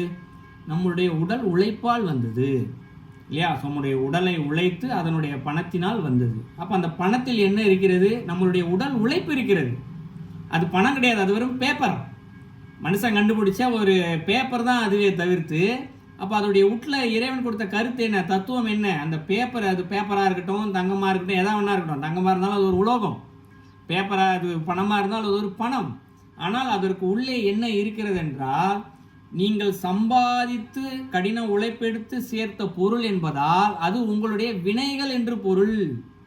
வினை தான் அது. இந்த இடத்துல வினைகளை தீர்ப்பதற்காக உடல் உழைப்பால் தான் வினைகள் எல்லாம் இங்கே தீர்க்க முடியும் இந்த இடத்துல. ஸோ அந்த வினைகளை தான் அந்த பணம் அந்த இடத்துல. அப்போ அந்த பணத்தினால் ஒரு பொருளை நீங்கள் வாங்கி இறைவனுக்கு கொடுக்கும் பொழுது நீங்கள் பணத்தை கொடுக்கவில்லை, பொருளை கொடுக்கவில்லை, உங்களது வினைகளை கொடுக்கிறீர்கள். சரிங்களா? அதனால தான் இந்த இடத்துல கோயில்களுக்கெல்லாம் கொண்டு போய் கொடுத்தோம் அப்படின்னாலே கணக்கு பார்க்கக்கூடாது இந்த இடத்துல ஃபஸ்ட்டு விஷயம். ஏன்னா எவ்வளோ கொடுக்குறோமோ அவ்வளோ தூரம் நம்மளுடைய வினைகள் போய்கிட்டே இருக்கும். இப்போ அடுத்த கேள்வி வரும், நிறைய பூர்வ சொத்துக்கள் நிறையா வருது, தாய் வழியாவோ தந்தை வழியாவே சொத்துக்கள் எல்லாமே வந்திருக்கே, அப்போ அதெல்லாம் என்ன அப்படின்னா, அது அவர்கள் சேர்த்து வைத்த வினைகள். ஒரு நபர் இருக்கிறாரு, திருடுறாரு, திருடி ஒரு வீடு வாங்கி சொத்து சேர்த்து வச்சுட்டாரு. அப்போ அந்த திருடிய சொத்தில் என்ன இருக்குது? யார் கடினப்பட்டு உழைத்து சம்பாதித்த சொத்தோ வீடோ அந்த வீட்டில் அவருடைய வினைகள் தான் இருக்கும். ஸோ அப்போ அந்த திருடன் என்ன பண்ணான்? வாங்கி அந்த வினைகள் வழியாக அவன் செத்துப்பட்டான். இப்போ அந்த வீடு யாருக்கு? அவருடைய வாரிசுக்கு போகுது. இப்போ அந்த வாரிசுக்கு என்ன ஆகும்? தாத்தாவுடைய தண்டனையில் அனுபவிக்க மாட்டாங்க. இப்போ தாத்தா 20 வருஷம் திருடிட்டாரு, 100 வருஷம் ஜெயிலில் போட்டாங்க, 50 வருஷம் செத்து போயிட்டாரு, மீதி 50 வருஷம் தாத்தாக்கு போய் நீ அனுபவிப்பேன்னு கேட்டால் அது எப்படிங்க முடியும் கேட்பாங்கல்ல. அப்போ சொத்தில் மட்டும் வந்துடுறாங்கல்ல. அந்த சொத்தில் வினைகள் அந்த யார் உழைத்து சம்பாதித்தாரோ அவர் அனுபவிக்க வேண்டிய வினைகள்லாம் இவர் தான் அனுபவிப்பாங்க. அவர் அனுபவிக்க மாட்டார் நிச்சயமாக. அவர் கொஞ்சம் கவலைப்படலாம், சம்பாதிச்ச சொத்தெல்லாம் போயிடுச்சு, இப்படி ஏமாற்றி பிடிங்கிட்டானே நினைப்பார். ஆனால் அவரிடம் இருக்கக்கூடிய வினைகள், பல வினைகள் இறைவன் அங்கிருந்து போக்கி இருப்பார் இந்த இடத்துல. ஸோ திருடியவருக்கும் அதை வாங்கி வைத்திருக்கிறவருக்கு தான் இந்த இடத்துல அந்த வினைகள் போகும். அப்போ இறைவன்கிட்ட ஒரு பொருளை கொண்டு போய் கொடுக்கும் பொழுது, அது பணமோ பொருளோ எதாக இருந்தாலும் நம்முடைய வினைகளைத்தான் அங்கே கொண்டு போய் வைக்கிறோம் அந்த இடத்துல. அப்போ இறைவன்கிட்ட இப்போ கேட்குறோம், இறைவா என்னப்பா உனக்கு ஒரு செயினை வாங்கி கொடுத்தேன் தங்கத்தில், என்ன ஒருத்தன் வந்து தீட்டு போகிறான், நீ கேட்க மாட்டியே பார்த்துக்கோன்னா இறைவன் என்ன தெரியுமா பதில் சொல்லுவார்? இறைவனை பொறுத்தவரை வாங்கி கொடுத்தவனும் குழந்தை தான், திருடியவனும் குழந்தை தான். அவர் என்ன சொல்லுவார்? ஒரு குழந்தை வந்துச்சு, அம்மா என்கிட்ட வினைகள் நிறைய இருக்குது, நான் சீக்கிரமாக சாமிகிட்ட போகணும், எனக்கு பக்தி அதிகரிக்கணும், அதனால் என் வினையை கொஞ்சம் நான் கொண்டு வந்து கொடுத்துட்டு போகிறேன்னு சொல்லி ஒரு குழந்தை கொடுக்குது, செயினாக கொடுக்குது. நான் வாங்கி மனுஷன்தான் போட்டுடுறான், வச்சுக்கிறேன். இன்னொரு குழந்தை வருது, எனக்கு அந்த செயின் வேணும், பொருள் வேணும்னு கேட்டு திருடிட்டு போகுது. நான் சும்மா வேடிக்கை பார்த்துட்டு சாட்சியாக தான் இருக்கேன். ஒருத்தன் கொண்டு வந்து வைக்கிறான், இன்னொருத்தன் எடுத்துகிட்டு போகிறான், அவ்வளோதான். ஸோ இவங்கிட்ட வினை தீர்ந்து போகுது. யார் இறைவனை சரணடைந்து இருக்கிறார்களோ அவர்கிட்ட வினை தீர்ந்து போகிறது. இன்னொருவர் இறைவனமிருந்து விலகி செல்கிறார், இறை நம்பிக்கை இல்லாமல் விலகி அவருக்கு வினை சேருகிறது. இந்த இடத்துல இவருக்கு அருகே சேர்ந்திருந்தாலும் அவர் விலகி இருந்தாலும் இறைவனை பொறுத்த வரைக்கும் இருவருமே குழந்தைகள் தான் இல்லையா? அம்மாவுக்கு ஒரு 4 குழந்தைங்க இருக்குன்னா, ஒரு குழந்தை படித்தாலும் ஒரு குழந்தை படிக்கட்டாலும் 2 பேரையும் ஒரே மாதிரி தான் அம்மா பாப்பா. இவன் நல்லா படிக்கிறானே அவனுக்கு எக்ஸ்ட்ரா ஒரு தோசை கொடுக்க மாட்டான் இல்லையா? பசங்க பெரிய ஆளுனே ஒரு பையன் 1 லட்ச ரூபா சம்பாதிக்கிறான், ஒரு பையன் 1000 ரூபா தான் சம்பாதிக்கிறான். அப்போ 1 லட்ச ரூபா சம்பாதிக்கிற பையனுக்கு எக்ஸ்ட்ரா 4 தோசை விட்டு கொடுத்து 1000 ரூபா சம்பாதிக்கிறது கம்மியாக கொடுப்பால? 2 பேரையும் ஒரே மாதிரி தான் பார்ப்பா. இன்னும் சொல்ல போனால் கம்மியாக சம்பாதிக்கிற பிள்ளைக்கு தான் நிறையாவே கொடுப்பான். அந்த மாதிரி இறைவன் இந்த இடத்துல சாட்சியாகத்தான் இங்கு நின்று கொண்டு இருக்கிறான். அப்போ கோவிலுக்கு நாம் கொடுப்பது என்னாச்சு? எப்பொழுது நம் கையை விட்டு சென்று விட்டதோ, நம்மக்கிட்ட ஒரு கெட்ட பொருள் இருக்குன்னு வச்சுக்கோம். உதாரணத்துக்கு எப்படா அதை தூக்கி போடுவோம் அப்படின்னு தூக்கி போட்டால் இந்தான்னு கேட்டால் என்ன சொல்லுவோம்? எந்தில்லை அப்படின்வோம் இல்லையா? உதாரணத்துக்கு ஒரு மந்திரம் செய்யப்பட்ட ஒரு தாயத்து இருக்குன்னு வச்சுக்குவோம். தீய மந்திரங்கள் இருக்கக்கூடிய ஒரு தாயத்து ஏதோ ஒரு வகையில் நம்ம கையில் கிடச்சிருச்சு. ஒருத்தர் பார்க்குறாரு, எப்பா அது தீய மந்திரம் செய்ய தாயத்து, தூக்கி போடு அப்படிங்கிறாரு. உடனே தூக்கி போட்டுருவாங்க. தூக்கி போட்டு அடுத்தவர் வந்து இது யாருது, நீ தான் தூக்கி போட்டேன் கேட்டால் எந்தில்லை அப்படிம்பாங்க. இப்போ இதே ஒரு தங்கமாக இருந்தால் சொல்லுவார் அவர், தங்கம் கீழே கிடச்சிருச்சு, கையில் எடுத்துட்டாரு, யாரும் இல்லை, அங்கே யாருன்னு தெரியாது. இன்னொருத்தர் வந்து யாருதுன்னு கேட்டால் என்னதும்பார். ஸோ தீய பொருளாக இருந்தால் தூக்கி போடுறாரு, எந்த இல்லைங்கிறாரு, தங்கமாக இருந்தால் எந்துங்கிறாரு. அப்போ இறைவனுக்கு கொடுப்பது இங்கே வினைகளாக கொடுக்க பட்சத்தில் கொடுத்துட்டு என்ன செய்யணும்? என்னது இல்லை என்ற மனப்போக்கம் வரணும். யார் திருடிட்டு போனா என்ன, வச்சிருந்தா என்ன, வைக்காட்டி என்ன, இறைவா உனக்கு கொடுக்கறது என்னுடைய திருப்தி, கொடுத்துட்டேன், அதோட திருப்தி அடைஞ்சிடணும்.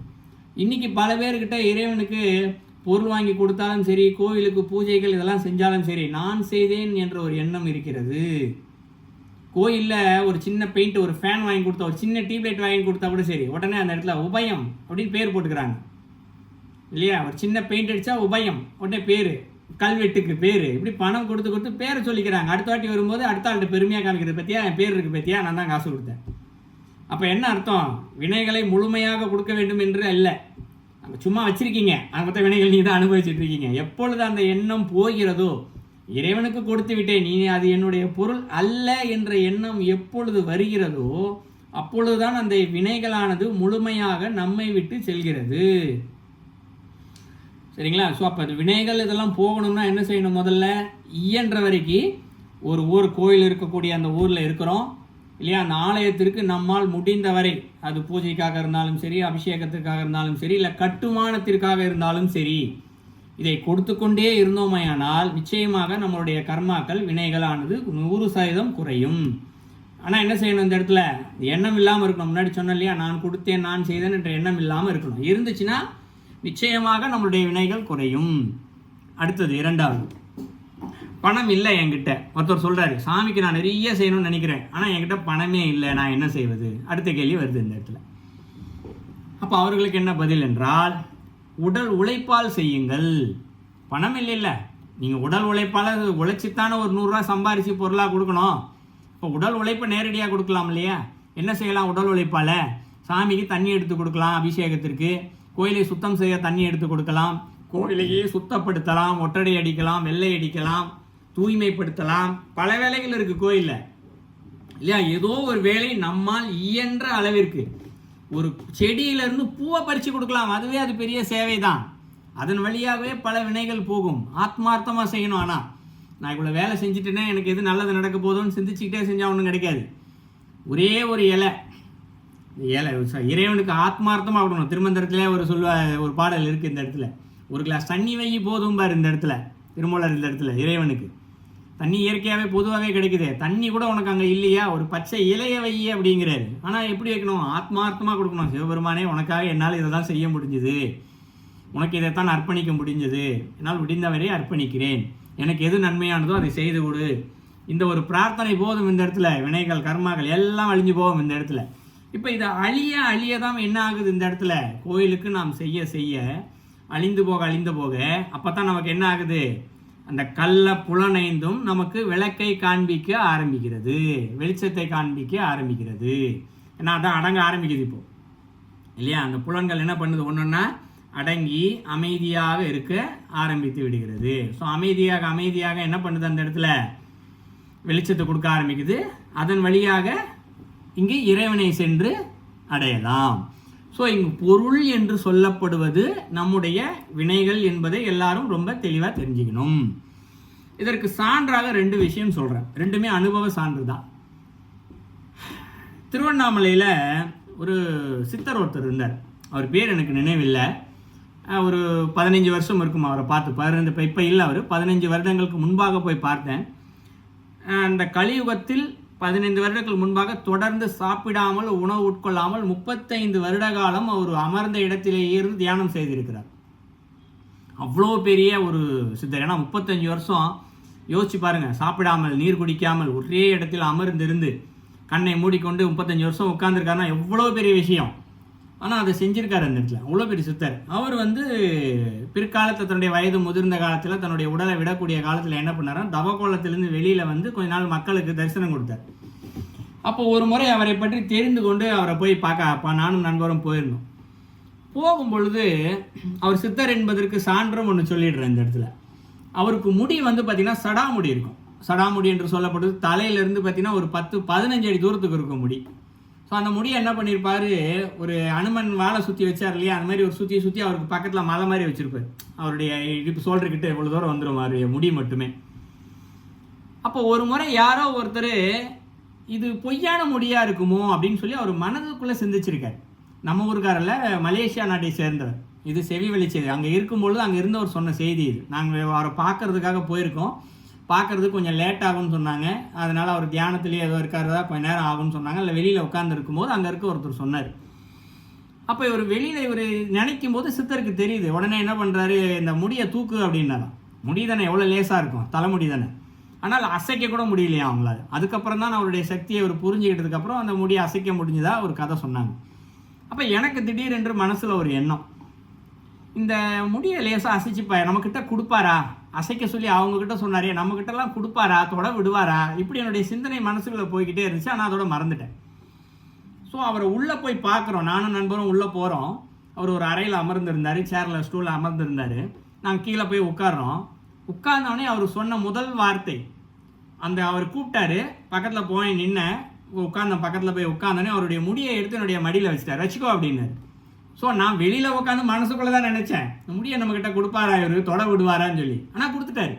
ஸோ நம்மளுடைய மனதை நினைத்திருப்பதை அவர் அங்கே செய்து காட்டினார். ஸோ அப்போ அவர் ஒரு ஞானியாக தான் இருக்கணும். இது முதல் சான்று, ஞானி என்பதற்கும் சித்தர் என்பதற்கும் முதல் சான்று. அப்போ நண்பர் கூட வந்தவர் என்ன பண்ணார், அவர் விபூதி எடுத்து பூசி விட்டார் எங்களுக்கு. விபூதி பூசி விட்டனே வழக்கமாக நம்ம கோயிலில் தட்டில் பணம் போடுவோம் இல்லையா, தட்சணை வைப்போம் இல்லையா, அதுபோல் அவனுக்கு பழக்க தோஷத்தில் என்ன பண்ணிட்டார், ஒரு 100 ரூபா நோட்டை எடுத்து தட்டில் வச்சார். அவர் அடுத்த வார்த்தை என்னது எனக்கு தெரியுமா, இது பாவம் அப்பா பாவம், தொடாதே தொடாதே அப்படின்னு சொன்ன வார்த்தை. இது பாவம், இது பணம் அல்ல, பாவம், அது தொடாதே அப்படின்னாரு. ஸோ அப்போ பணம் என்பது மிகப்பெரிய பாவம், அதை தொடவே கூடாது என்ற ஒரு கருத்தையே அவர் சொல்கிறார் இந்த இடத்துல. ஸோ பணம் என்பதும் பொருள் என்பதும் அது வினைகளினால் கர்மாக்களால் ஆன ஒரு பொருள் அப்படின்றதுக்கு ஒரு சான்று நான் சொல்கிறேன். 2வது சான்று ஒன்று சொல்கிறேன். என்னுடைய உறவினர் ஒருத்தருக்கு திருமணம் நடந்தது, பெண் திருமணம் நடந்தது. அவருக்கு அம்மா வழி தாத்தா, அப்பா வழி தாத்தா, ஸோ இருவருமே நகை வாங்கி கொடுத்தாங்க.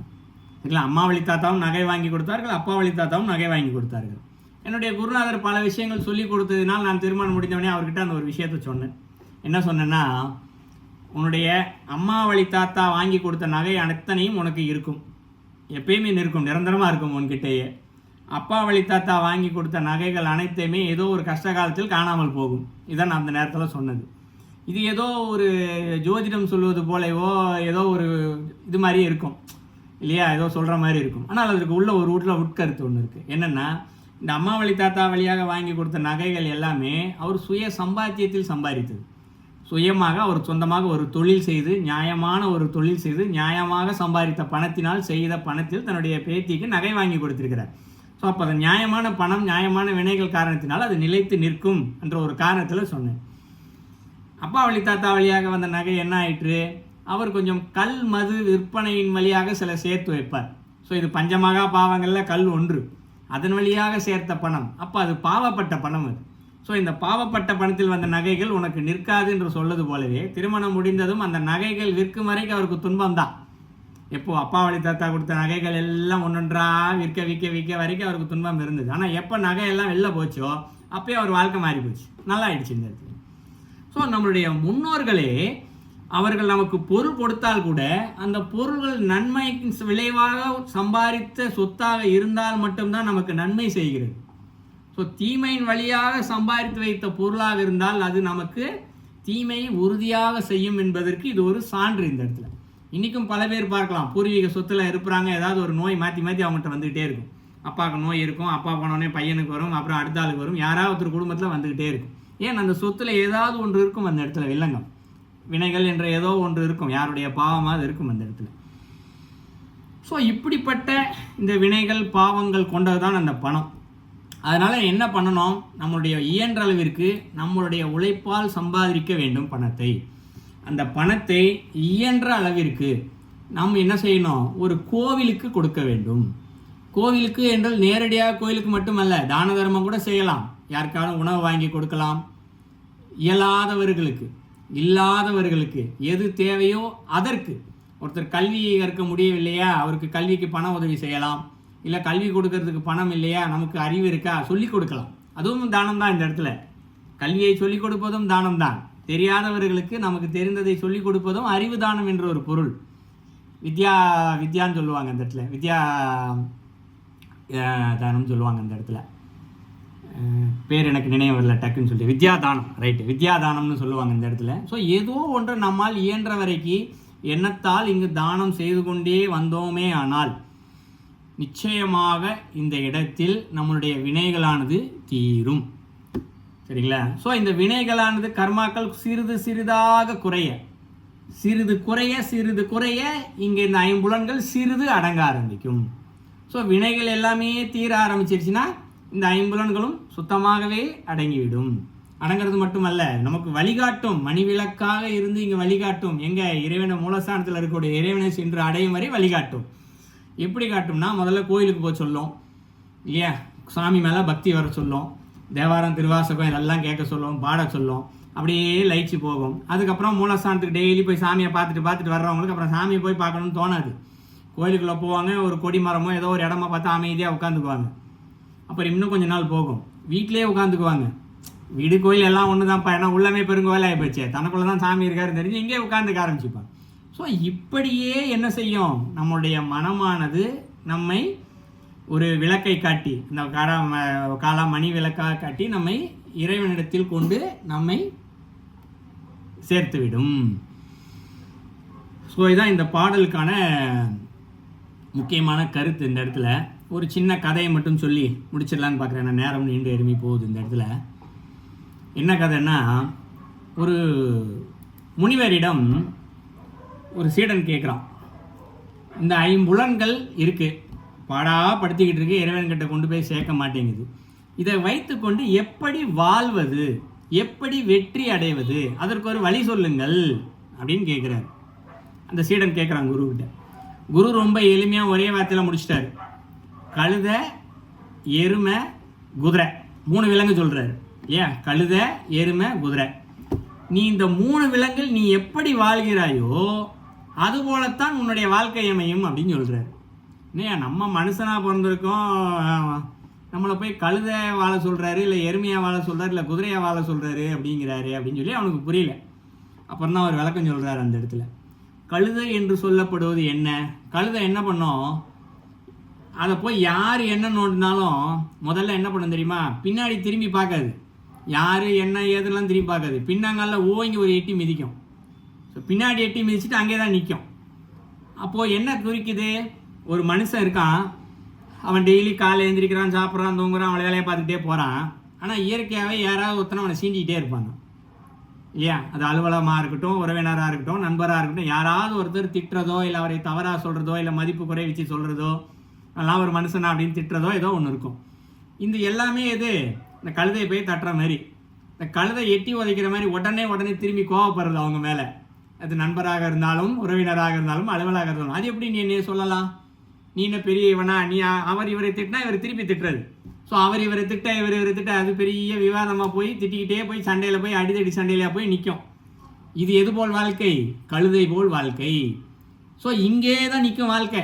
ஆயிலுக்கும் பிறவி முழுவதுக்கும் எத்தனை பிறவி எடுத்தாலும் அடுத்தவருடைய வார்த்தையை கேட்டுக்கொண்டு அதற்கு பதில் சொல்லி கொண்டு இருந்து விவாதம் பண்ணி கொண்டே இருந்தால் நாம் மேல் நோக்கி செல்லவே முடியாது. கழுதை காலால் பின்னால் உதைத்தது போல் பின்னாடியே தான் போய்கிட்டே இருக்கணும், வினை சேர்ந்துக்கிட்டே தான் போகும் இந்த இடத்துல. ஸோ கழுதை போல் வாழக்கூடாது. அடுத்து எருமை என்ன பண்ணோம், எவ்வளோ தான் பின்னாடி தட்டினாலும் ஆடாமல் அசையாமல் நிற்கும் இல்லையா. ஸோ அதுபோல் நாம் என்ன பண்ணணும், இயன்ற அளவிற்கு யார் நம்மை எது சொன்னாலும் அதை காதில் வாங்கி கொள்ளாமல், கொஞ்சம் கடினம்தான் இந்த எருமை மாதிரி இருக்கிறதும் இல்லையா. காதில் நீ என்ன வேணா சொல்லிட்டு பாப்பா, என் வேலையை நான் செய்கிறேன்ப்பான்னு சொல்லிட்டு கோபப்படாமல் நம்முடைய வேலையை செய்து கொண்டே இருந்தால் அதே இடத்துல வினைகள் சேராது, பின்னாடியும் போக மாட்டோம், வினைகளும் சேராது, நம்ம வாட்டுக்கு இந்த இடத்துல இருப்போம். மேற்கொண்டு எருமை என்ன பண்ணோம், திடீர்னு மனசு மூடு மாறும்போது நினைக்கும் போது முன்னாடி நடக்க ஆரம்பிக்கும், பின்னாடி நடக்காது, முன்னாடி தான் போக ஆரம்பிக்கும் இல்லையா. அந்த மாதிரி நாம் இப்படியே இருந்தோமே என்றால் ஒரு நேரத்தில் நாம் முன்னோக்கி செல்ல ஆரம்பிப்போம். எதை நோக்கி, இறைவனை நோக்கி செல்ல ஆரம்பிப்போம். அடுத்து குதிரை என்ன பண்ணோம், குதிரை ரேஸ்லாம் பார்த்துருப்பீங்க. குதிரை ரேஸ் போகும்போது என்ன பண்ணுவான், குதிரை மேலே உட்காந்துக்கிட்டு கையில் ஒரு சின்ன கம்பை வச்சுட்டு பின்னாடி தான் அடிப்பான், முன்னாடி அடிக்க மாட்டான், பின்னாடி அடிப்பான். பின்னாடி அடிக்க குதிரை முன்னாடி ஓடும். ஸோ அந்த மாதிரி யார் நம்ம எப்படி இகழ்ந்து பேசினாலும் தவறாக பேசினாலும் நாம் என்ன செய்யணுமா, அவங்கள கண்டுக்கவே கூடாது. நீ சொல்கிறத சொல்லிட்டு போ, நான் என்னுடைய கோல் அதுதான், இறைவனை நோக்கி செல்வது மட்டும்தான் என்னுடைய ஒரே கோல் என்று முன்னோக்கி பாய்ந்து குதிரை போல் சென்று கொண்டே இருந்தோமையானால் விரைவாக இறைவனிடத்தில் சென்று விடலாம், இந்த ஐம்புலன்களை அடக்கி விடலாம். ஸோ இதுதான் இந்த குரு சொன்ன அந்த கதை சரிங்களா. ஸோ இப்படி தினந்தோறும் செய்து கொண்டே இருந்தோமையானால் நிச்சயமாக நம்முடைய வினைகள் தீர்ந்து இறைவனிடம் சென்று விடலாம். இந்த கதையோட முடிச்சிடலான்னு பார்த்தேன். இன்னொரு சின்ன ஒரு கருத்து சொல்லிடுறேன். இந்த ஐம்புலன்னு சொல்கிறோம் இல்லையா, இந்த கோயிலுக்குள்ளே போனால் எப்படி வழிகாட்டுது அப்படின்ற ஒரு சின்ன கருத்தை மட்டும் சொல்லிடுறேன். இப்போ கோயிலுக்குள்ளே போனோம்னா அமைதியாக இருன்னு சொல்லுவாங்க இல்லையா.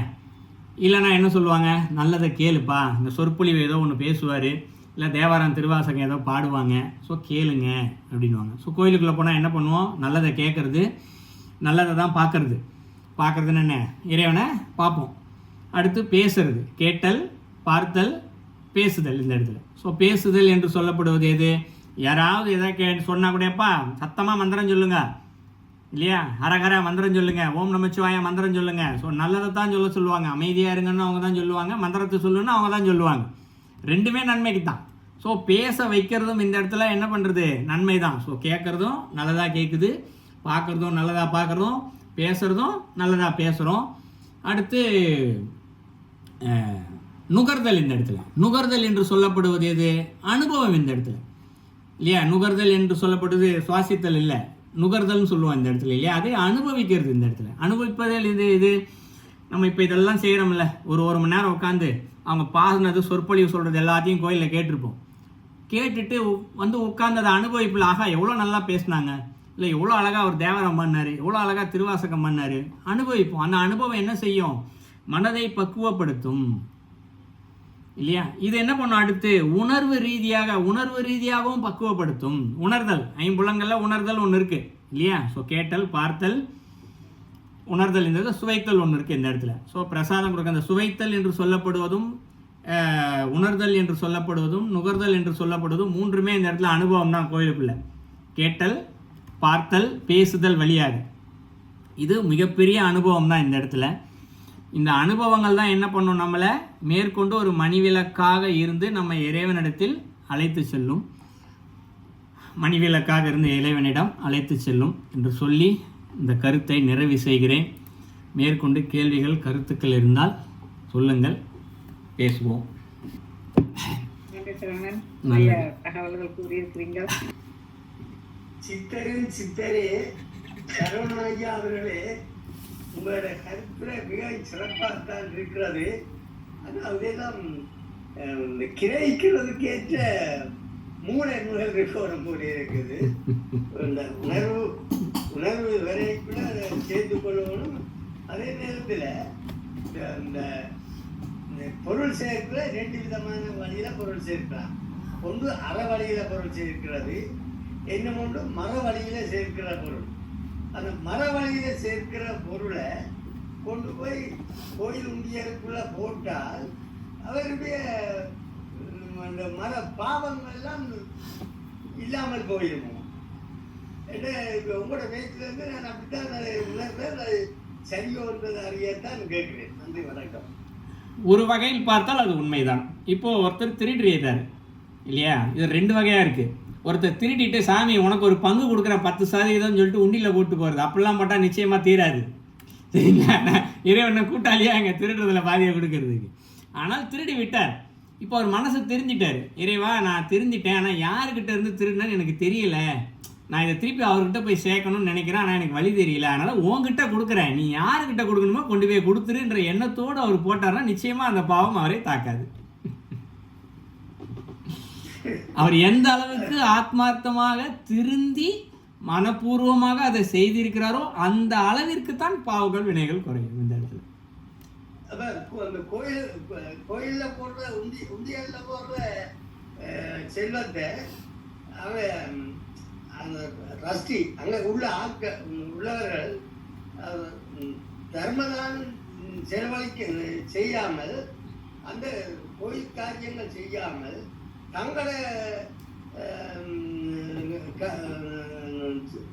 தங்களுடைய சிவபோகத்துக்கு செலவழித்த அந்த பாவம் அவருக்கு தான் சேரப்போகுது, இந்த ரசியில் உள்ளவர். ஓகே, நல்ல கேள்வி கேட்டீங்க. இதுக்கு ஒரு சின்ன கருத்தை சேர்த்து சொல்லிடுறாரு. இப்போது ஒரு கோயிலில் ஒரு நிர்வாகி ஒருத்தர் இருக்கிறார். அவர் என்ன பண்ணிடுறாரு, கோயிலில் இருக்க பொருள், உண்டியல் பணமோ இல்லை நகையோ ஏதோ ஒன்று எடுத்துடுறாரு.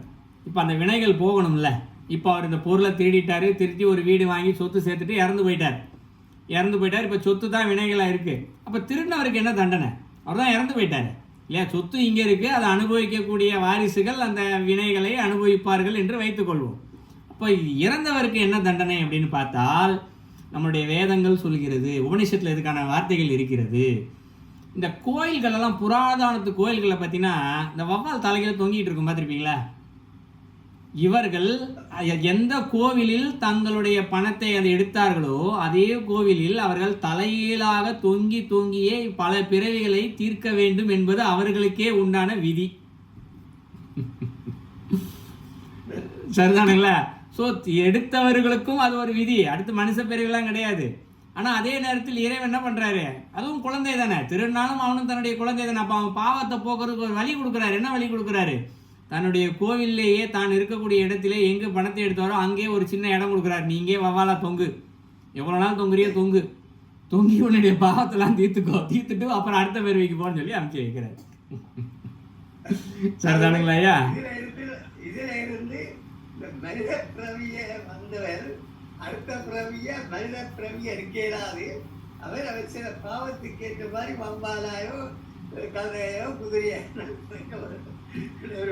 ஒரு நம்பிக்கையை ஏற்படுத்தி விட்டீர்கள். நிச்சயமா, நல்லது. ஸோ வேறு கேள்விகள்? நன்றி ஐயா.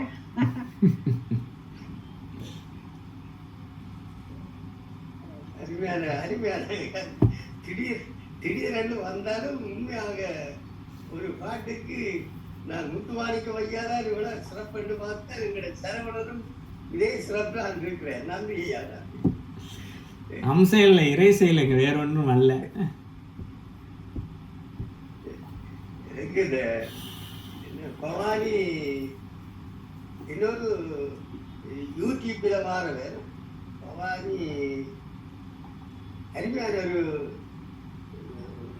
பேச்சாளர்னா ஒரு ஞான மார்க்கம் தான் இருக்கும். தியாகராஜன் தியாகராஜன் அருமையான ஒரு இது கருத்துரியெல்லாம் அவர் சித்தாந்த நூல்களை எடுத்து தான் அருமையான பேச்சா, நல்லா பேச்சு. சரி, நல்லது ஐயா. வேறு யாருக்கேனும் கேள்விகள் கருத்துக்கள் இருந்தால் பகிரலாம். உங்களோட சொற்பொழிவு இன்னைக்கு சிறப்பாகவும் வித்தியாசமாகவும் இருந்தது. நீங்க சொன்ன மாதிரி இதுல இந்த பூசைன்றதுக்கு நீங்க சொன்னீங்க பூசிக்கொள்வது இப்படி ஒரு கருத்தை நான் கேள்விப்பட்டிருக்கிறேன். அதாவது பூவை செய்தல், பூவால் செய்தல், அதனால பூசை என்றது வந்திருக்கிறேன். அதன் கருத்தனை பூவா செய்தல் புரியல, நீங்க கேட்டது கேள்வியா கேக்குறீங்கன்னு. அதாவது உங்களோட அன்பை ஒரு பூவால பூவை செய்கிறது, அதாவது பூசை செய்வது பூவால் செய்வதைத்தான் பூசை எடுத்துக்கொள்ளலாம். ஏன்னா அந்த பூசை என்று சொல்லப்படுவது இப்ப நம்ம பார்த்தல பக்தி மார்க்கத்தில் தான் அந்த விளக்கம் பார்த்தோம். ஸோ யோக மார்க்கத்திலும் விளக்கம் பார்க்கலாம், ஞான மார்க்கத்திலும் விளக்கம், ஒவ்வொரு கோணத்திலும் விளக்கம் பார்க்கும்போது வேறு வேறு விளக்கங்கள் வந்து கொண்டே இருக்கும். அதற்காக ஒரு விளக்கம் சரியானது இன்னொரு விளக்கம் சரியில்லை என்ற பொருள் அல்ல. எத்தனை மார்க்கங்கள் இருக்கோ அத்தனை மார்க்கங்களையுமே பொருள் உண்டு. எல்லா மார்க்க விளக்கங்களும் சரியானது தான் இந்த இடத்துல. சரிங்களா? நாம் இன்று பக்தி மார்க்கத்தில் பார்க்கப்பட்டதுனால அவ்வளவு விளக்கமா நம்ம சொன்னோம். நம்ம இந்த இடத்துல நீங்கள் சொன்ன விளக்கமும் இருக்கலாம், அது எந்த மார்க்கத்தில் சேரும் என்று தெரியல, கொஞ்சம் யோசிச்சு பார்த்தா தான் தெரியும். அது கேள்விப்பட்டிருக்கேன் இந்த மார்க்கத்துல, எனக்கு தெரியல அப்படியான விடயம். ஏன்னா அதுக்கு நீங்கள் சொல்வதான் சரியான வாசகமா இல்ல கொஞ்சம் மருவி இருக்கா என்றும் தெரியல. அது கொஞ்சம் இன்னும் ஆழ்ந்து பார்க்கணும், அந்த இடத்துல தேடி பார்க்கணும். சரி, பார்க்கலாம். நல்லது. நன்றி. செல்வத்தம்மா.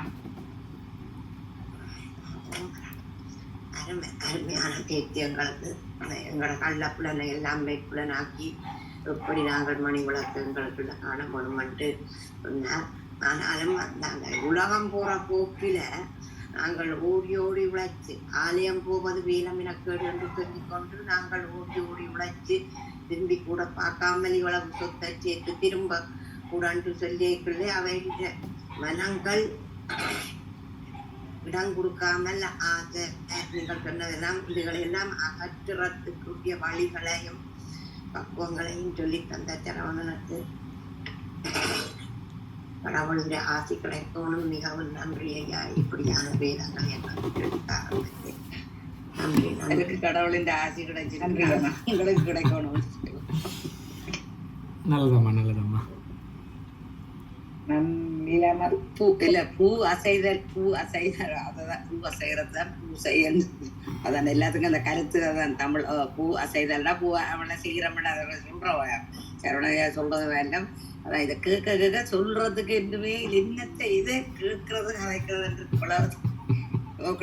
கடல் மாதிரி என்னத்தையும் உங்களுக்கு நான் அந்த கேட்டு அது ஒரு சாரியா போய் இது ஒரு சாரியா போய் இன்னைக்கு இப்படிய கேட்கறதுக்கு இது கிடைச்சிருக்கு. ஒரு பாட்டு இதை வச்சு கொண்டு இப்போ 2 மணத்தியாலத்துக்கு எங்களுக்கு இவ்வளோ தெரிஞ்சதான். இல்லை மேம், இவர் சொல்ற அந்த அரிச்சனை செய்யறதும் தானே ரஞ்சனி, அந்த அரிச்சனை செய்கிறோம்ட்டா அதை பற்றின என்ன பேரை சொல்லி செய்யணும்ட்டா அப்படி இது கட்டாயமா இருக்கா? இல்லாட்டி ஆண்டவனுக்கு தெரியும் தானே, சிலதை விட்டுரும் தானே, என்னதை கொடுப்போம் எங்களுக்கு என்ன ஆண்டவனுக்கு தெரியும் தானே, நான் சொன்னா தான் நான் தெரியும் வேண்டினா அதை சில பேர் சொல்லினோம். இல்லை அது உங்களுக்கு ஒரு கூடாதுன்றா அதை சொல்லித்தான் செய்யணும்ட்டு சொல்லினோம். இந்த விளக்கம் அந்த பேரை சொல்லணும், அரிச்சனை நம்ம இதை சொல்லணும், நட்சத்திரம் ஒரு ஆளுக்கு சரியில்லை, கிரகம் சரியில்லைன்னா அப்படி சொல்லத்தான் வேணும்னு சொல்லிடணும். அது இந்த இது என்னது அர்ச்சனையை பற்றி அர்ச்சனையை வச்சு 4வது அந்தரத்தில் அர்ச்சனை என்ற ஒரு தலைப்பே இருக்கிறது. ஸோ அர்ச்சனை என்றால் என்ன அப்படின்னு பார்த்து நம்ம ஒரு தலைப்பே கிட்டத்தட்ட ஒரு மணி நேரம் பேசியிருக்கோம்னு நினைக்கிறேன். திருமந்திர வேள்வியில் ஒரு முறை பேசியிருக்கோம் 2 வருடத்துக்கு முன்பாக. ஸோ அர்ச்சனை பற்றி இப்போ நம்ம பேசணும்னாலும் ஒரு 2-3 லைனில் பேசி முடியும், ஒரு 5 நிமிஷம் பேசிடலாம். ஆனால் அந்த வீடியோ பார்த்திங்கன்னா ஒரு மணி நேரம் இருக்குது. நீங்கள் ரொம்ப தெளிவாகவே கேட்கலாம். அர்ச்சனை என்றால் என்ன, ஏன் பூ போடுறோம், ஏன் ஊதுவத்தி ஏற்றுறோம், ஏன் சாம்பிராணி காட்டுறோம், அது என்னென்ன பலன்களை நமக்கு கொடுக்கிறது, திருமந்திரத்தில் சொல்லப்பட்டிருக்கு என்னென்ன பூக்களை பயன்படுத்த வேண்டும் என்றெல்லாம் சொல்லப்பட்டிருக்கு. ஆமாம், அந்த பூக்களை எப்படி போடணும், பூ போடுறதுனால நமக்கு என்ன பயன் வருது, அகப்பயன் என்ன வருது, புறப்பயன் என்ன வருது, ரெண்டுமே ரொம்ப தெளிவாக சொல்லப்பட்டிருக்கு. அதில் ஒரு 10 பாடல் இருக்குன்னு நினைக்கிறேன். அர்ச்சனையில் 10 பாடலுக்கு ரொம்ப விளக்கமாக சொல்லியிருக்கோம். நீங்கள் அந்த தலைப்பு நீங்கள் வலைதளத்தில் பார்த்தீங்கன்னா வீடியோ பார்த்தீங்கன்னா ரொம்ப தெளிவாக தெரிஞ்சுக்கலாம் நீங்கள். சரிதானம்மா? நன்றி அம்மா. யோகி ஆவியின்பர். சொல்லுங்கம்மா. சரவணையா இன்னைக்கு அருமையான பாடலையும் கூறி கருத்தையும் கூறி நீங்கள் திருமணத்தின் நல்லா கருத்துகள் இருந்தது. புதுசாக நான் கணக்க கேள்விப்பட்டேன். நீங்கள் அந்த வினைகளை பற்றி தான் நான் கதைக்க வாரேன். என்னென்னா நான் யூகேலேருந்து கதைக்கிறேன். நான் இருக்கிற அந்த கிராமத்தில் கோயில் ரெண்டு இல்லை. ஆனால் கோயிலுக்கு சென்றுதானா நீங்கள் சொன்னதில் செய்யணும். நாங்கள் எங்களால் இயன்ற அளவு தான தர்மங்கள் ஏழுமான அளவு செய்கின்றோம். அவற்றினால் எங்களுக்கு நன்மைகள் வருமாண்டு ஒன்று. ரெண்டாவது, நீங்க சொன்ன நீங்க தான் அந்த எண்ணம் இருக்காமல் செய்ய வேணும் என்று நான் செய்வேன் எண்ணம் இல்லாமல் அந்தந்த நேரத்துக்கு அந்தந்த நேரத்துக்கு உதவியே செய்கிறது. மற்றது ரெண்டாவது என்னென்னா எல்லாரும் சொல்றதே நீங்க செய்த வினையை அனுபவிச்சே தீரணும். நன்மையோ தீமையோ நீங்கள் அனுபவிக்க வேணும் சொல்லி அதை இல்லாம செய்ய இயலாது. இல்லாட்டி நீங்க சொன்ன மாதிரி ஒரு பக்குவ நிலை அடைந்தாலே ஒழிய அதை குறைக்கவோ கூட்டவோ முடியாது. நீங்க என்ன சொல்றீங்க? விளங்குறீங்க? ஸோ நீங்கள் ஒரு 3 கேள்வி கேட்டிருக்கீங்க இல்லையா? ஸோ எங்கள் ஊரில் கோவில் இல்லை. ஸோ ஆகவே ஏதோ தான தர்மம் செய்து கொண்டு இருக்கிறோம். இது நன்மையை கொடுக்குமா அப்படின்னு ஒரு கேள்வி கேட்டிருக்கீங்க. இரண்டாவது, வினைகள் எல்லாத்தையுமே தீர்த்து தான் ஆகணும் அது அப்படின்னு ஒரு கேள்வி கேட்டிருக்கீங்க. ஸோ இரண்டுமே கேள்விக்கும் சேர்த்து பதில் சொன்னோம்னா, நிச்சயமாக கோயிலுக்கு சென்று பூஜைகள் இதெல்லாம் செய்வதை விட தான தர்மங்கள் தான் கொஞ்சம் சிறந்தது என்னே சொல்லலாம் இந்த இடத்துல. எப்படி அப்படின்னு பார்த்தோம்னா, இப்போ கோயிலுக்கு போய் பூஜைகள் இதெல்லாம் செய்து விட்டவனே இயற்கையாகவே ஒரு அபிஷேகமோ ஏதோ பூஜையோ பணம் கொடுத்து செஞ்சுட்டா இயற்கையாகவே மனுஷனுக்கு இந்த 5 புலன்கள் இருக்கே லேசாக தூண்டி விடும், ஆசையை பெருமையை தூண்டி விடும். ஆஹா நான் பூஜை செஞ்சுட்டேன் எல்லாரும் பாருங்கோ, எனக்கு பிரசாதம் கொடுத்துருக்காங்க, மாலை கொடுத்துருக்காங்க, எனக்கு முதல் மரியாதை பண்ணுறாங்க இல்லையா? இல்லைனா அடுத்த ஆள் சொல்லியாவது காமிச்சிடும் நான் தான் செஞ்சேன் பாருங்கன்னு. ஸோ இது ஏமாற்றும். 5 புலனில் ஏதோ ஒன்று ஏமாற்றும். ஒன்று இல்லை, என்னை ஏமாற்றவே இல்லை. சரியா? நான் அமைதியாக போனேன், சாமிக்கு நேரம் உட்காந்தேன், 1 மணி நேரம் யாகமோ பூஜையோ ஏதோ ஒன்று செஞ்சுட்டு நான் பாட்டுக்கு வெளில வந்துட்டேன். என்ற பெருமை சிறிதளவும் இல்லை, அகங்காரம் சிறிதளவும் இல்லை, ஆனாலும் நான் வெளில வந்துட்டேன். வந்தவனே வெளியில் ஒரு நாய் வந்து பசியோடு நின்று நிற்கிதுன்னு வச்சுக்கோ, சீப்போ அப்படின்னு சொல்லி விரட்டி விட்டார்னா என்ன பலன் ஆகிப்போச்சு? உள்ள செஞ்ச பூஜையோட மொத்த பலனும் போச்சு. இறைவன் தானே அந்த நாயின் வடிவாக வந்த உணவு கேட்குறாரு இல்லையா? ஒரு சின்ன பிஸ்கட் கொடுக்கறதுல என்ன இருக்குது? போ அப்படின்னு விரட்டி விட்டாலும், ஒரு நாயை விரட்டி விட்டாலும் சரி, இல்லை மனிதர்கள் ஏதோ பசிக்குது சாப்பாடு கொடுப்பான்னு விரட்டி விட்டாலும் அப்போ அவர் கோயிலுக்கு போய் பலனே இல்லையே இந்த இடத்துல இல்லையா? ஸோ இப்போ அந்த கோயிலுக்கு சென்று நம்ம வெளியில் வாரோம்னா அதற்கு நமக்கு கொஞ்சம் எச்சரிக்கையாக இருக்கணும். கர்வம் வராமல் பார்த்துக்கணும், அகங்காரம் வராமல் பார்த்துக்கணும். யாராவது உணவு என்று கேட்டால் தவறாமல் கொடுக்கணும். இந்த இடத்துல நம்மால் இயன்ற அளவு இல்லை அப்படின்னா வச்சுக்குவோம். இப்போ என்கிட்ட பணம் இல்லை பொருள் இல்லை அப்படின்னு யாராவது ஒருத்தர் சொன்னாருன்னா அவர் என்ன சொல்லணும்? திட்டக்கூடாது. அம்மா என்கிட்ட என்னால் இயலலாமா, ஒன்றும் இயன்ற அளவுக்கு கொடுக்குறேன், இப்போதும் இல்லலாமான்னு சொல்லிட்டு பணிவான ஒரு வார்த்தை. திருமந்திரத்தை சொல்லியிருப்பார்லே, ஓர் இன்சொல் தானே யாவருக்குமா ஒரு இன்சொல் தானேன்னு சொல்லியிருப்பார். அந்த இனிமையான ஒரு சொல்லை பயன்படுத்திட்டு போகணும். இல்லைன்னா போய் பயன் இல்லை. ஸோ இந்த அளவு இருக்கணும். ஆனால் இங்கே தான தர்மம் நீங்கள் செய்வதற்கு பரவாயில்லை, அதற்கு இது எவ்வளோ மேல். இறைவா நான் உனக்கு செய்கிறதா நினச்சி செய்கிறேன், ஒருத்தரை பசியை ஆற்றுறதுக்கு எனக்கு பொருள் கொடுத்துருக்க, ரொம்ப நன்றி இறைவான்னு நீங்கள் பிரார்த்தனை செய்தீர்களானாலே போதும். அவங்க பசி ஆறிட்டாங்கல்ல. இருக்கிறதுலேயே பெரிய தானம் இந்த இடத்துல அன்னதானம் தான். இந்த இடத்துல எவ்வளோ தானங்கள் சொல்லலாம்.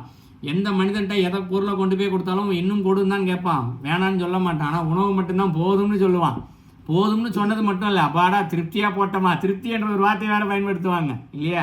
திருப்தியாக கொடுத்தோமா, ரொம்ப மகிழ்ச்சின்னு சொல்லி மனசார அந்த வார்த்தை சாப்பாட்டுக்கு மட்டும்தான் வரும். நீங்கள் ஒரு லாரி நிறையா தங்கத்தை கொண்டு போய் கொடுத்தா கூட சரி, இந்த திருப்தி வராது.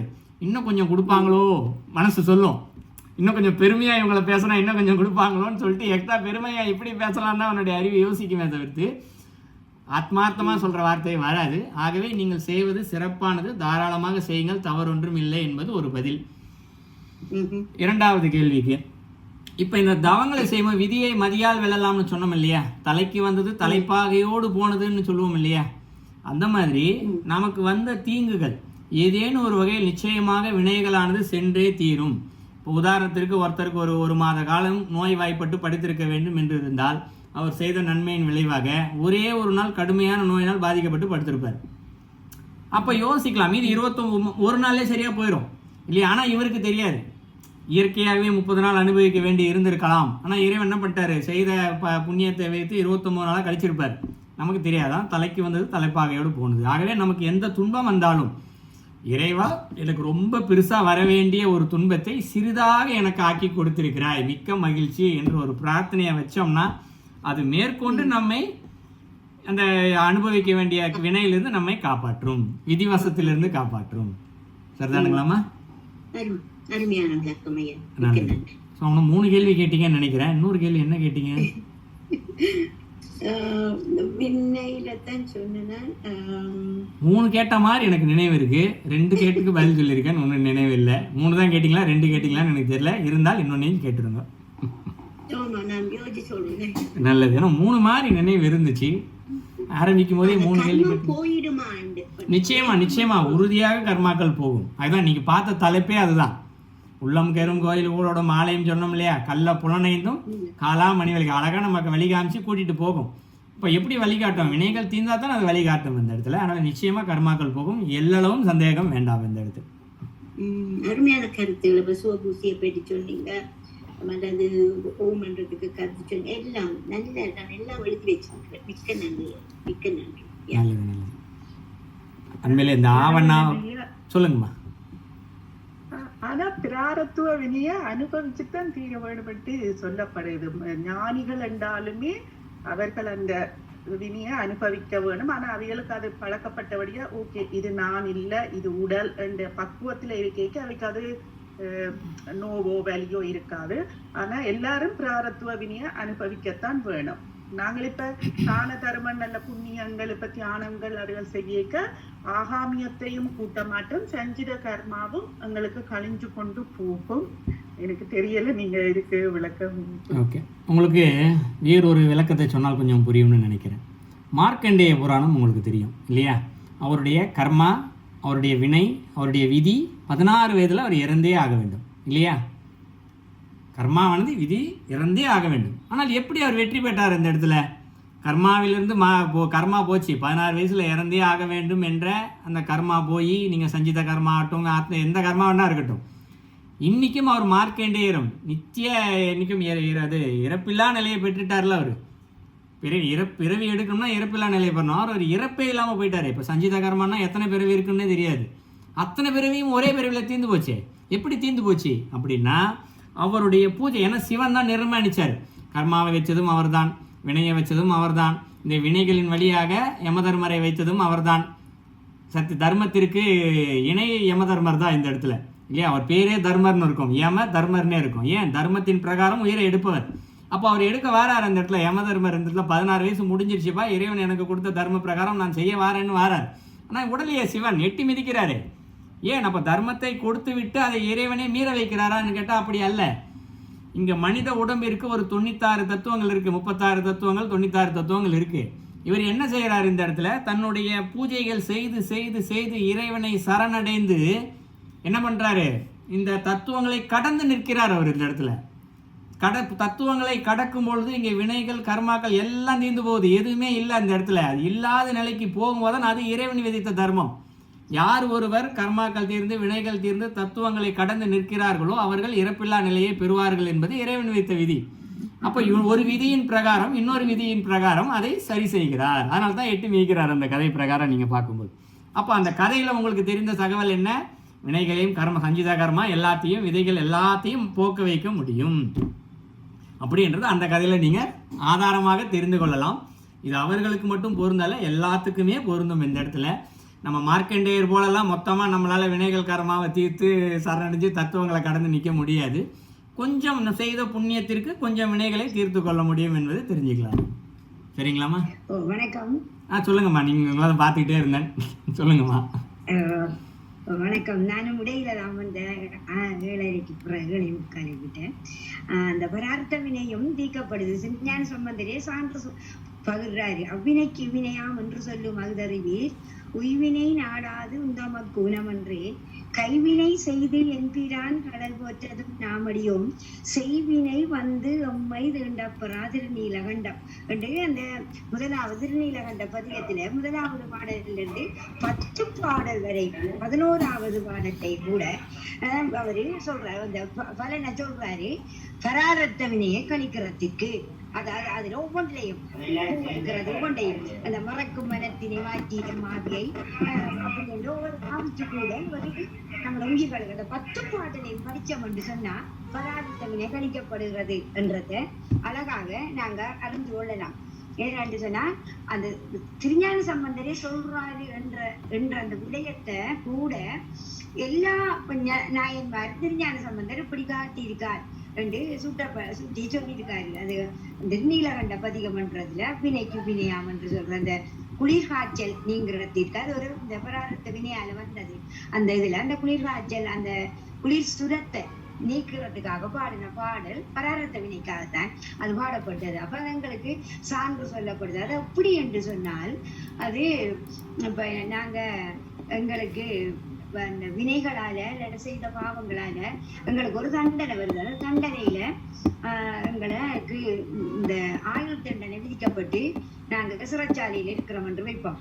அப்ப அந்த சிறைச்சாலையில அப்படி நாங்கள் இருக்கும் பொழுதோ அங்க நேரு அப்படி அவங்கள ஒரு அந்த சுதந்திர தினம் அவங்களோட பிறந்த தினம் அப்படி வார நேரம் அவங்களுக்கு அவர் ஒரு சிறைச்சாலையில ஒரு நல்ல கர்மங்களை நன்மை அந்த வினைகளை நல்வினைகளை செய்து வார நேரம் அவருக்கு அந்த தண்டனையில இருந்து அப்ப இதுக்குள்ளார நாம விடுதலை செய்யலாம் என்று பாக்குற நேரம் அப்ப இப்படி வினை செய்து தண்டனைக்குரியவர்களாக இருக்கு அவரை விடுதலை செய்யப்படுது. அப்ப ஆயுள் தண்டனை விதிக்கப்பட்டவரும் அந்த சுதந்திர தினங்கள் பிறந்த தினங்கள் வார நேரம் ஒரு ஆயுள் கைதியை விடுதலை செய்யறதுக்கு அப்ப அவருக்கு விடுதலை செய்யப்படுகிறது. அப்ப அவரு அந்த பராரத்தை விலக்களிக்கப்படுவது அப்படி அந்த இதுல தண்டனையிலிருந்து நீக்கப்படுவது போலத்தான் ஒரு குருவினுடைய வாக்காலும் நோக்காலும் அவர் அந்த பராரத்த வினையும் சுட்டரிக்கப்படுகின்றது என்று சொல்லப்படுகிறது. அது விளக்கியலுக்குள்ள நாங்க சொல்ற மாதிரி இப்படி அறிந்து கொள்ளலாம் என்று சொல்லப்படுது. நன்றி. நல்லது. நன்றி அம்மா. நன்றி அம்மா. ஸோ நீங்கள் முடியும் போது தான் வந்திருக்கீங்க, ஆரம்பத்தில் வரல இல்லையா? அப்போ ஓகே. ஆரம்பத்துல நான் கொஞ்சம் வேறு அறிவில் இருந்துட்டேன்னு அந்த 7:40க்கு தான் ஜாயின் பண்ணக்கூடியதா இருந்தது. ஓகே. நல்லது. என்னதை பற்றி கட்சி கேட்டு தெரியாது எனக்கு.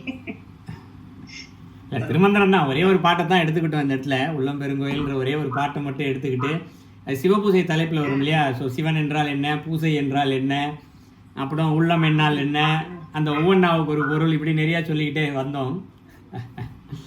இருக்கு, நம்ம ரெக்கார்டு இருக்கும். ஆமாம். ஒரு கேள்வி இருக்கு. அப்படியா? அதை பார்க்குறேன். கண்ணன் இருக்காரு, சொல்லுங்க ஐயா. நான் சர்ச்சில் இருக்க கேள்வி பார்க்குறேன்.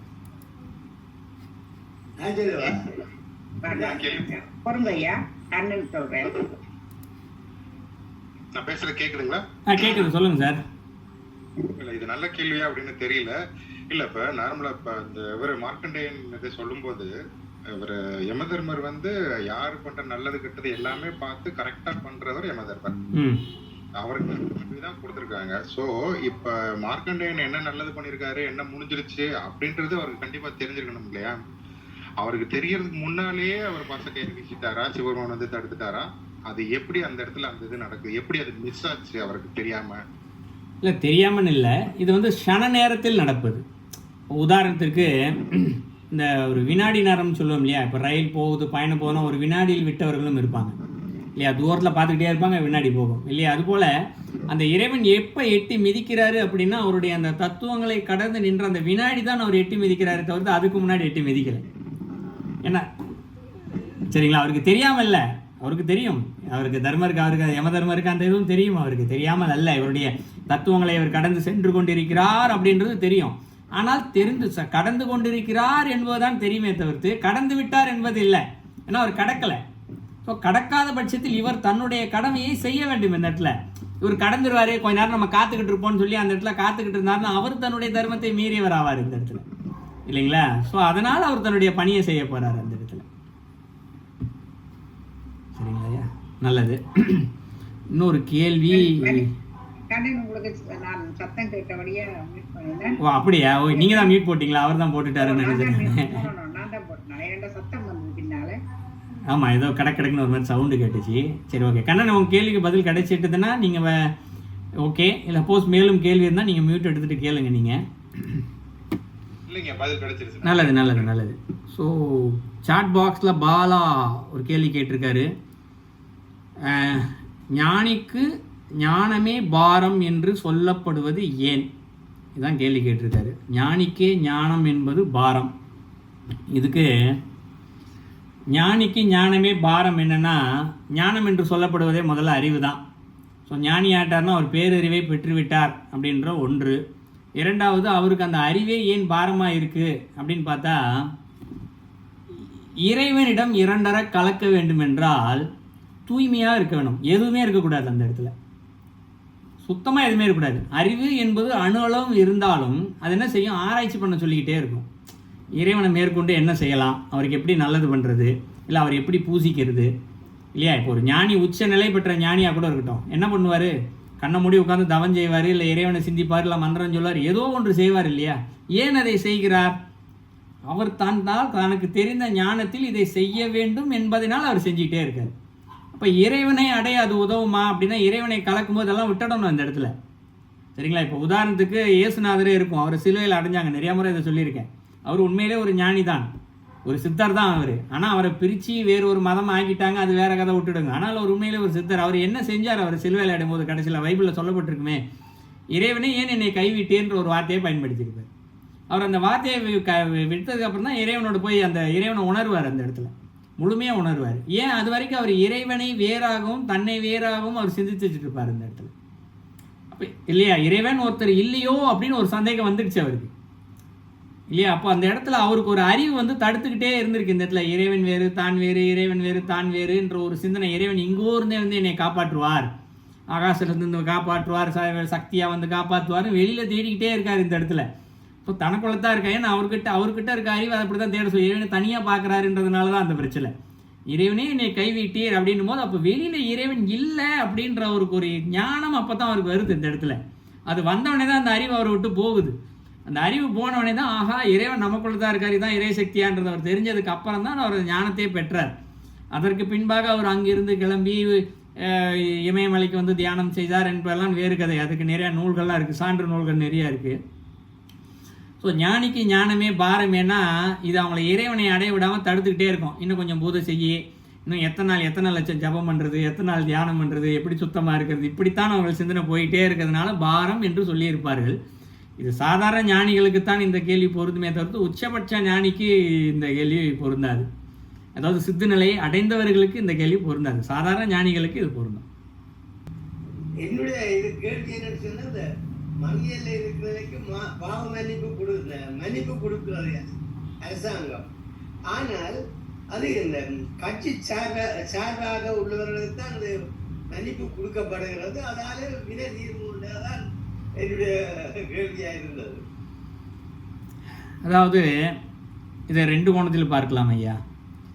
தவறு என்று ஒருவர் செய்துவிட்டு தண்டனை அதை அனுபவித்து கொண்டிருக்கும் பொழுது அவர் மனதார தான் தவறு செய்து விட்டோம் என்று கண்ணீர் மல்க கதறி அழுது மன்னிப்பு கேட்டால் நிச்சயமாக ஓரளவு குறையும், செய்த தவறுக்கான தண்டனை குறையும். மற்றபடி இந்த கட்சி சார்பாகவோ இல்லை வந்து இந்த இஸ்லாத்தில் ஒரு வழக்கம் உண்டு. ஒருவர் ஒரு பாதிக்கப்பட்டு விட்டால் பாதிப்பை செய்தவருக்கு தண்டனை கொடுத்துட்டாங்க, ஆனால் இந்த பாதிக்கப்பட்டவர் அவரை மன்னித்து விட்டு இருந்தார்னா தண்டனையிலேருந்து விலக்கு கொடுத்துருவாங்க. உதாரணத்துக்கு ஒருத்தரோட உசுறு போயிருச்சுன்னு வச்சுக்குவோம், அவருக்கு ஒரு உயிரை கொண்டுட்டார், உடனே அவருக்கு தூக்கு தண்டனை இஸ்லாத்தின் சட்டப்படி. ஆனால் இறந்தவருடைய குடும்பம் அவரை மன்னித்து விட்டால் இவரையும் மன்னித்து விட்டுருவாங்க. அவருக்கு தண்டனையே கிடையாது, தூக்கு தண்டனையும் கிடையாது, ஜெயில் தண்டனையும் கிடையாது, மன்னித்து விட்டுருவாங்க. ஆனால் இந்த இடத்துல உலக தண்டனை தான் கிடையாது. இந்த இடத்துல இறைவனுக்கான தண்டனை என்று ஒன்று உண்டு.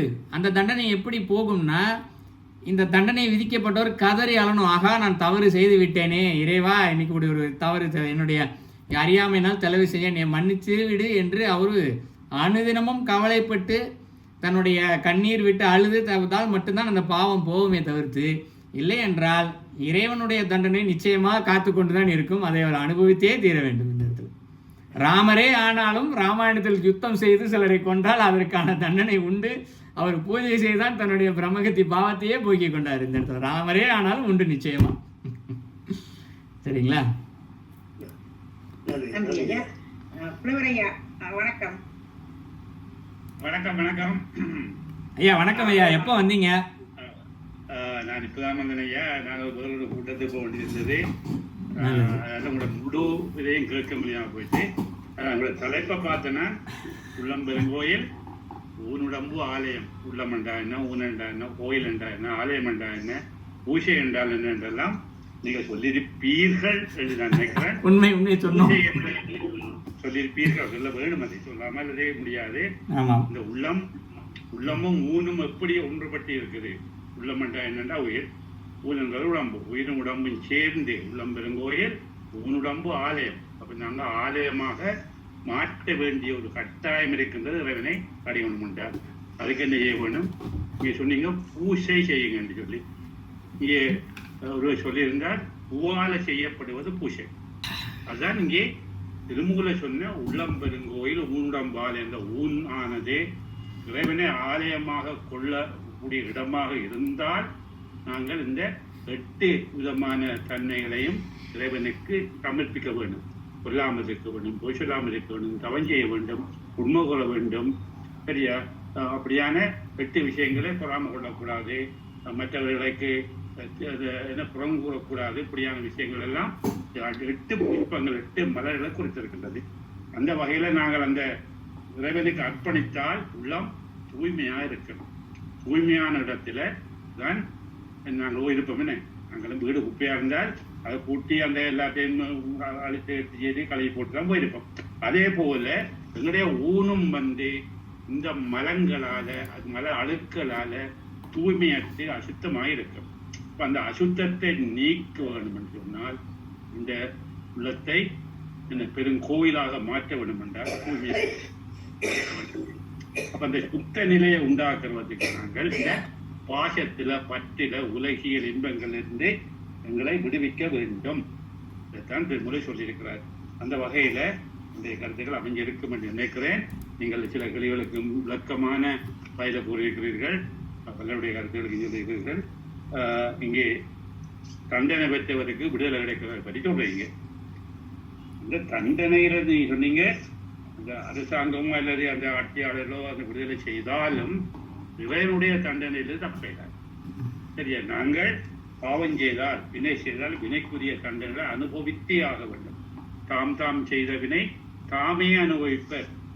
இவ்வாறான விஷயமா இருந்தால் ஏதோ ஒரு வகையில அனுபவிக்கத்தான் வேண்டும். நோயாக அல்லது நீங்க ஒரு மாதத்துக்கு வர வேண்டிய வருத்தம் ஒரு நாளைக்குள்ள குணமாகுது என்று சொன்னால் அதுவும் அனுபவம் தான். அந்த வினைகளை, பிராரத்த வினைகளை நாங்கள் அனுபவித்து கட்டாயம் போக்கணும். அனுபவித்தான் போக்கணும். அனுபவிக்காமல் அதை நாங்கள் இருக்கவே முடியாது.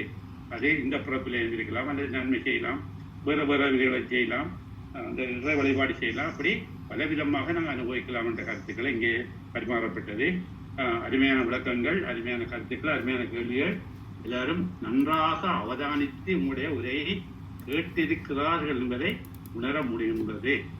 அதனபடியால் இந்த நிகழ்ச்சியிலே கலந்து கொண்டு உங்களுடைய இந்த அறிவுரைகளை அல்லது உங்களுடைய ஆற்றலை எல்லாம் செவிமடுத்த சிவனடியார்களுக்கும், இந்த கருத்தை தெரிவித்து இந்த உரையை நிகழ்த்திய உங்களுக்கும், இந்த உரைக்கு மூல காரணமாக எழுந்தருள் இருக்கின்ற திருரஞ்சனி அம்மாவுக்கும், இந்த வினாக்களை கருத்துக்களை தெரிவித்த அன்புள்ளங்களுக்கும் எங்களுடைய இதயபூர்வமான நன்றியை தெரிவித்துக் கொள்வதோடு, ஆளுநரையை தெரிவித்துக் கொள்வதோடு அனைவருக்கும் உரையுடைய திருவருள் சித்திக்க வேண்டும் என்று பிரார்த்தித்து நீண்ட ஆயுளும் நல்ல சோமம் கிடைக்க வேண்டும் என்றும் மீண்டும் பிரார்த்தித்து இதயபூர்வமான மாலுரை மீண்டும் தெரிவித்துக் கொள்கின்றோம். நன்றி.